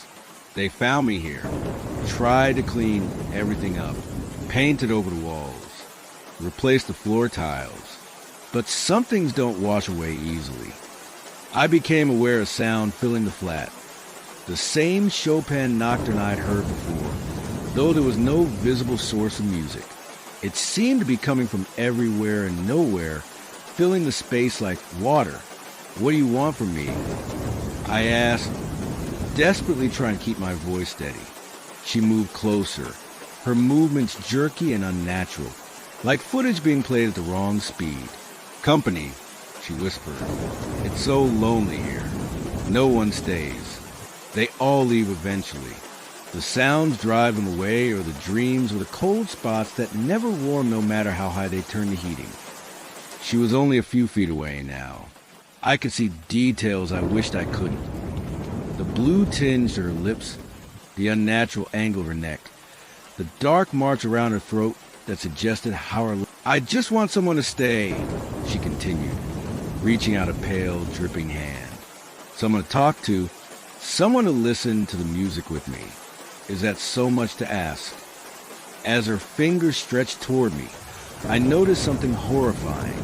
They were elongating, growing impossibly longer, the joints bending in ways no human hand could move. Her face, too, was changing, the features becoming fluid, shifting like wax held too close to the flame. "No," I gasped, pressing myself harder against the wall. "I'm sorry. I can't stay." Her expression contorted into something between grief and rage. The music crescendoed, the scratchy recording now punctuated by what sounded like screams buried deep in the static. "Then you'll have to join me another way," she hissed, her voice no longer human. No longer a whisper, but a rasping growl that scraped against my ears like broken glass. "No one leaves Flat 16. No one ever leaves." She lunged forward, those impossible hands reaching for my throat. I ducked and scrambled past her, making for the door. Behind me, I heard a wail of fury that couldn't possibly have come from a human throat. I grasped the door handle and wrenched, expecting it to be locked, to be trapped. But to my shock, it opened easily. I practically fell into the corridor outside, slamming the door behind me and running the few steps to my own flat. Once safely inside, I collapsed against the door, gasping for breath, adrenaline coursing through my veins. The power was still out, My flat as dark as Flat 16 had been, but somehow it felt different. Normal. Safe. Through the wall. I could still hear the music playing, but it was fading now, growing fainter until it was barely audible. Then it stopped entirely, leaving only the sound of the storm and my own ragged breathing. I spent the night huddled on my sofa, too terrified to sleep, jumping at every creak and groan of the building around me. When dawn finally broke, the storm had passed, leaving behind a clear, crisp autumn day. The power came back on around 8 in the morning, and with it, a return to apparent normality. Later that day, I encountered Mrs. Mackenzie in the lobby. She looked tired, with dark circles under her eyes suggesting she'd slept as poorly as I had. "Terrible storm last night," she commented, watching me closely. Yes, I agreed, uncertain how much to share my experience. I thought I heard someone in Flat 16. Something shifted in her expression. Resignation, perhaps, or confirmation of a long-held suspicion. "You saw her, didn't you?" she asked quietly. "The woman in white." I stared at her, shock temporarily robbing me of speech. Finally, I managed to nod. Mrs. Mackenzie sighed deeply. She appears during storms. Has done ever since. Well, since what happened there 3 years ago. Young couple. They seemed so happy when they first moved in, until he strangled her during an argument. Dreadful business. "Why didn't you warn me?" I asked, a hint of accusation in my voice. She looked away. "Would you believe me? Besides, she doesn't appear to everyone, only to certain people. People who are sensitive to such things." She paused and added, "Don't worry, she can't hurt you, can't leave the flat. That's why she's so desperate for company." "How do you know so much about her?" I asked. Mrs. Mackenzie's eyes met mine, and in them I saw a weariness that went beyond physical tiredness. "Because I've lived in Carlton House for 40 years, dear. She's not the first, and she probably won't be the last. Old buildings have long memories, and sometimes so do their residents." I gave notice that same day. Found a new flat within a week, somewhere newer, brighter, with no history of tragedy or violence. I told myself it was a commute, the size, the rent, anything but the truth. Before I left, I did some research into Carlton House. Discovered that in the 60 years since it was built, there had been an unusual number of deaths within its walls. Accidents, suicides, domestic violence. Far more than statistical probability would suggest for a building of its size. I never returned to Flat 16. Never even walked past the door if I could avoid it. But on my last night in Carlton House, as I was packing the final boxes, I heard it again. Chopin's Nocturne in E-flat major, drifting through the wall. And beneath it, soft sobbing that eventually gave way to words, whispered so quietly I had to press my ear against the wall to hear them. "The next tenant will stay. The next one will listen.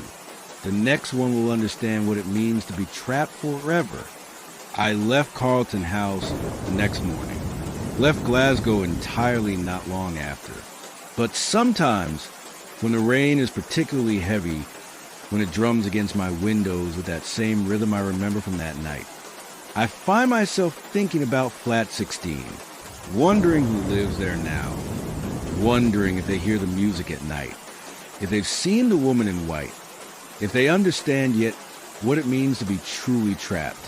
And I wonder, as you listen to the rain against your own window tonight, whether the walls around you hold their own memories, their own secrets, their own residents who, perhaps, never truly left at all. Do you ever hear music when there should be silence? Footsteps when no one's there? A whisper of your name when you're alone? Perhaps it's just the building settling. Perhaps it's just the wind. Or perhaps it's something else. Something that was there long before you arrived and will remain long after you're gone. Sweet dreams. And do try not to listen too closely to the sounds from the other side of the wall.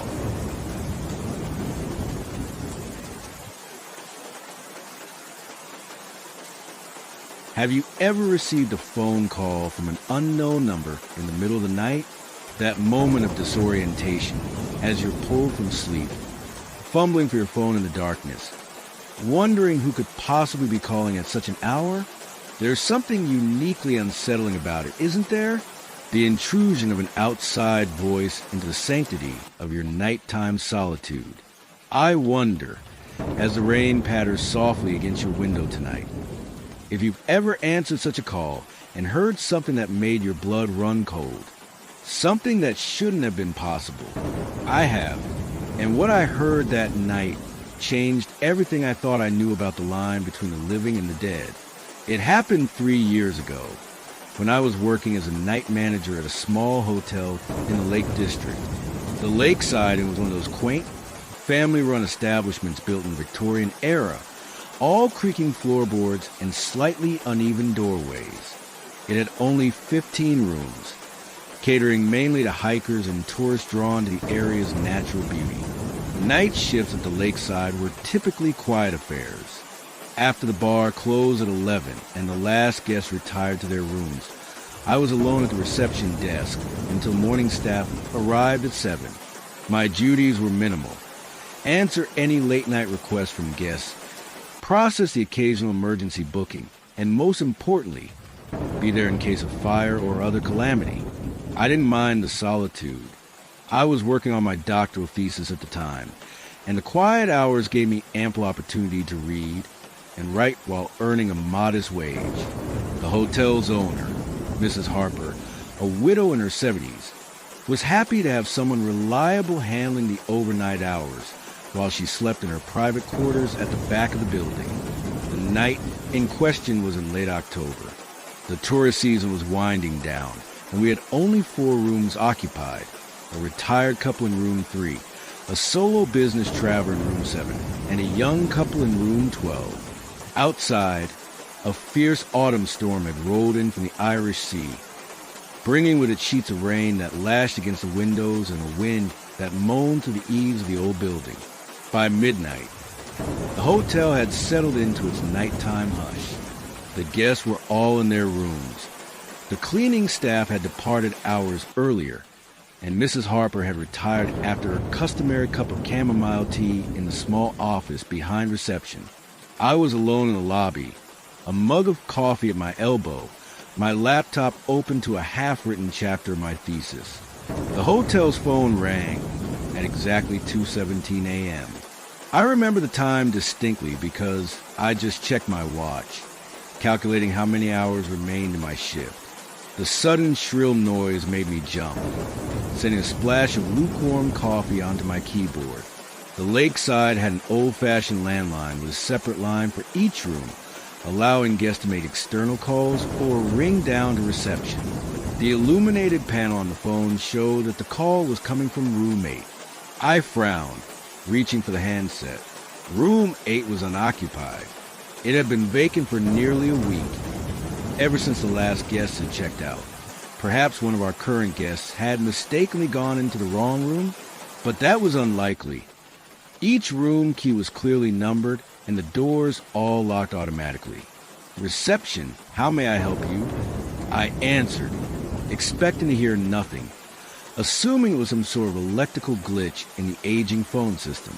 For several seconds, there was only silence on the line.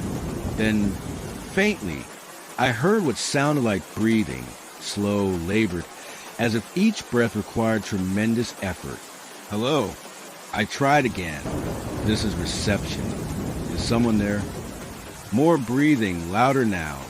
Then a voice spoke.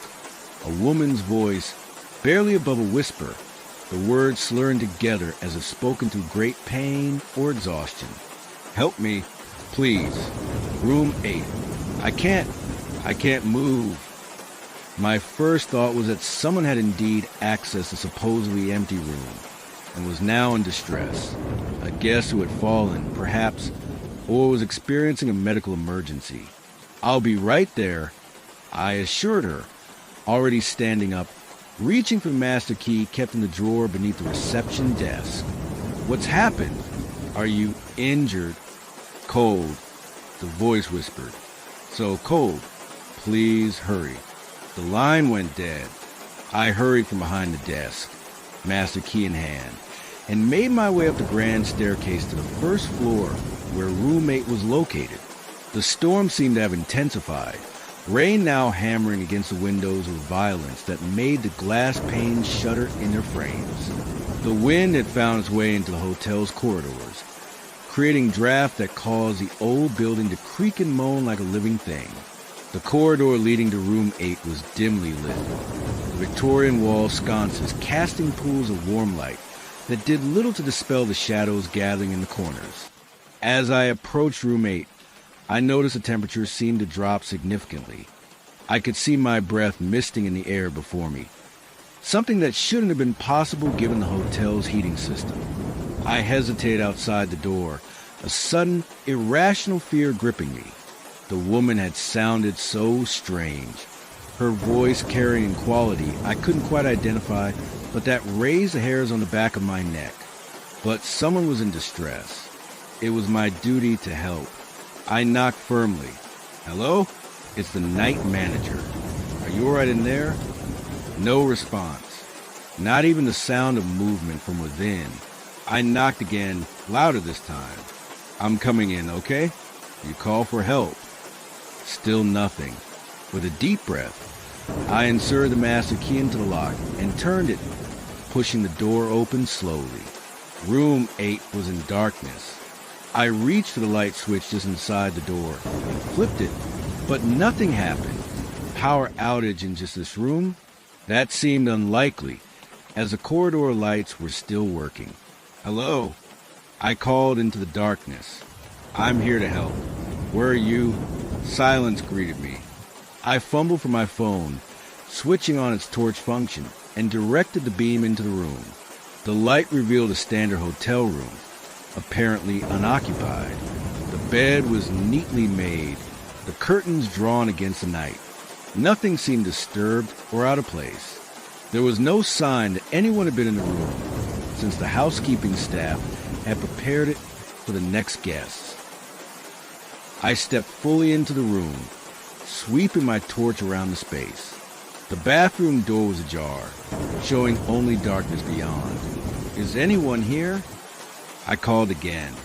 "You phoned reception for help." My voice sounded oddly muffled in the room, as if the air itself was somehow thicker, dampening the sound. And it was cold, unnaturally, bone-chillingly cold, in a way that couldn't be explained by mere drafts or an issue with the heating. I moved toward the bathroom, pushing the door wider with my foot. The torch beam revealed an empty space. Shower curtain pulled back. No sign of occupancy. As I turned to leave, my light caught something on the bed that I hadn't noticed before. A dark stain on the otherwise pristine white duvet, roughly circular and about the size of a dinner plate. I moved closer, frowning. It looked damp as if recently formed. I reached out hesitantly to touch it. My fingers came away red. Blood. Fresh blood. My heart began to race. Something was very wrong here. I backed toward the door, unwilling to turn my back on the room, when the bedside phone rang, its shrill sound shattering the silence. I froze, staring at the phone. It rang again, insistent. 3 rings. 4. Against every instinct screaming at me to leave, I crossed to the bedside table and picked up the handset. "Hello." My voice was barely above a whisper. That breathing again, labored, pain, and then the woman's voice, somehow both distant and terrifyingly close, as if she was speaking directly into my ear. "Why didn't you help me? I called you. I told you I was cold." A chill that had nothing to do with the room's temperature ran down my spine. "I'm here now," I said, trying to keep my voice steady. "Where are you? I don't see anyone." "In the bed," she whispered. "I've always been in the bed." I swung my torch back to the bed with its bloodstain spreading slowly across the duvet. There was no one there. Nothing but that dark, wet circle marring the white fabric. "I don't understand," I said, fear now a metallic taste in my mouth. "There's no one in the bed." A sound came through the phone then. Not quite a laugh, not quite a sob. "Look harder," the voice urged. "I'm right here. I've been here for years." The bedside lamp suddenly flickered to life, though I hadn't touched the switch. In its warm glow, I could now see that the bloodstain was changing, spreading not randomly but forming a distinct shape, the outline of a human body, lying flat on its back, arms at its sides. "Do you see me now?" the voice asked, a terrible eagerness in its tone. I couldn't speak, couldn't move, could only stare at the spreading stain that now perfectly outlined a woman's form on the bed. "It happened right here," the voice continued, growing stronger now, more substantial somehow. "October 28, 1987. He didn't mean to. That's what he told the police. Lost his temper. Didn't know his own strength. But he meant it. He'd been planning it for weeks." As she spoke, the room's temperature plummeted further.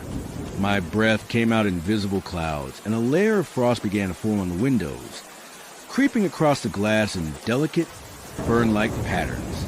The hotel was different then, under different management. They found me the next morning. Such a tragedy. Young bride, honeymoon gone wrong. Husband overcome with remorse. The voice took on a bitter edge. They believed him, of course. Temporary insanity. Manslaughter, not murder.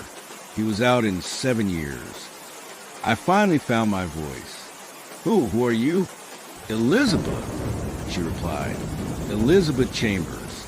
But you can call me Liz. Everyone did when I was alive." The implications of that last statement sent a fresh wave of terror through me. I began edging toward the door, the phone still clutched in my hand. "Don't go," she said urgently. "Please. No one ever stays. No one ever listens. Do you know what it's like being trapped in the place where you died? Year after year, watching strangers sleep in the bed where your life ended." I paused, my back against the wall beside the door. Despite my fear, there was something in her voice that touched me, a profound loneliness, a desperation to be acknowledged. "I'm listening," I said softly. "I hear you, Elizabeth." A sigh came through the phone, a sound of such relief it was almost palpable. "Thank you," she whispered. "It's been so long since anyone heard me." "What happened to you?" I asked, though I was already piecing together her story from what she'd said. "My husband," she replied, and now I could hear tears in her voice. "We were so happy in the beginning, or I thought we were. The honeymoon was his idea. A week in the Lake District. Romantic, isolated, no one to hear me scream. The blood stain on the bed was changing again, the torso area darkening, spreading wider. "He strangled me," she continued matter-of-factly, sat on my chest and put his hands around my throat. I fought, of course, clawed at his arms, his face, but he was so much stronger. It took a long time. Strangulation usually does. I closed my eyes briefly, trying to block out the image her words conjured. When I opened them again, I gasped involuntarily. The bloodstain had changed once more. Now it extended beyond the body outline, forming what looked like handprints around the neck area and long streaks extending from the arms, like someone had dragged bloody fingers across the duvet. "I'm so sorry," I said, inadequate words in the face of such horror. "It's not your fault," she replied, her voice gentler now. "I just want someone to remember. The hotel changed hands a year after it happened. New management, new staff, no one who knew the truth. They renovated room 8, replaced the bed, the carpet, the wallpaper, erased all traces of me. but I'm still here, always here. As she spoke, I became aware of a subtle change in the atmosphere of the room. The oppressive cold remained, but the sense of menace had diminished, replaced by something closer to melancholy. Why did you call tonight? I asked, why now? It's the anniversary, she said simply. 36 years tonight. The veil is thinner on anniversaries, easier to reach through, and the storm helps too. Electrical energy, you see, makes it easier to interact. As at the punctuate her words, the bedside lamp flickered, and for a brief moment, I thought I saw something, a shimmer in the air above the bed, a suggestion a human form lying where the bloodstain was most concentrated. Can others hear you? I asked. Other guests who stay in this room? Sometimes, she replied, if they're receptive, if they're alone. Most people aren't sensitive enough, or they explain away what they experience. Bad dreams, stress, imagination. Humans are very good at denying what they don't want to believe. I nodded, realizing the truth of her words. Even now, a part of my mind was frantically searching for a rational explanation for what was happening. A gas leak causing hallucinations, a vivid dream, an elaborate hoax. What can I do? I asked, surprising myself with the question, how can I help you? There was a long pause before she answered. Find him, she finally said. My husband, Richard Chambers. He's still alive, living in Manchester last I heard, though that was years ago. Tell him I'm still here. Tell him I see him in my dreams, that I know he thinks about me, about what he did. Tell him I'm waiting. A shiver ran through me at the implication in her words. Is that what you want? Revenge. The laugh that came through the phone was hollow, empty of any true mirth. What I want is peace. What I want is to leave this room, this moment, this endless replay of the worst night of my life. But I can't. Not until he acknowledges what he did. Not until he truly faces it. You wanted to confess? I asked, struggling to understand. I want him to remember, she corrected. Really remember, not the sanitized version. He tells himself to sleep at night.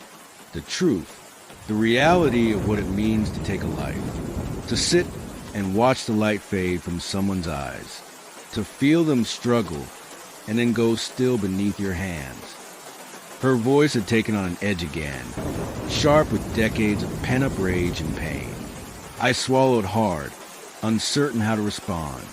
The request seemed both simple and impossibly complex. I'll try, I finally said. I don't know if I'll be able to find him, but I'll try. Thank you, she whispered, and I could hear genuine gratitude in her voice. It's more than anyone else has offered in 36 years. The lamp flickered again, and this time the shimmer above the bed was more substantial, holding its form longer. For a brief moment, I could make out the indistinct figure of a woman lying there, slender, with what appeared to be long hair spread across the pillow. Then the light stabilized, and she was gone. I should go, I said, suddenly overwhelmed by the unreality of the situation. My shift. I need to get back to reception. Of course, she replied, understanding in her tone. You have responsibilities. I've kept you too long already. As I turned to leave, her voice came once more to the phone, so soft I almost missed it. Room 8 is always empty on the anniversary. Management doesn't book it, even if they don't remember why. Too many complaints over the years, I suppose. Strange noises, cold spots, guests waking with unexplained bruises on their necks. A pause, then, but if you ever want to talk again, I'm always here. Just pick up the phone. I left room 8, pulling the door firmly shut behind me. In the corridor, the temperature immediately returned to normal, and the sounds of the storm outside seemed to resume their natural volume, as if they'd been muffled while I was inside. I returned to the reception desk in a daze, my mind struggling to process what had just occurred. Had I really spoken to a ghost? The spirit of a murdered woman trapped in the place of her death? Or had I somehow fallen asleep at my post, dreaming the entire bizarre encounter? But I knew it hadn't been a dream. The blood on my fingertips, now dried to a rusty brown, was evidence enough of that. I spent the remainder of my shift researching Elizabeth Chambers on my laptop. It didn't take long to find newspaper reports from 1987 covering the case.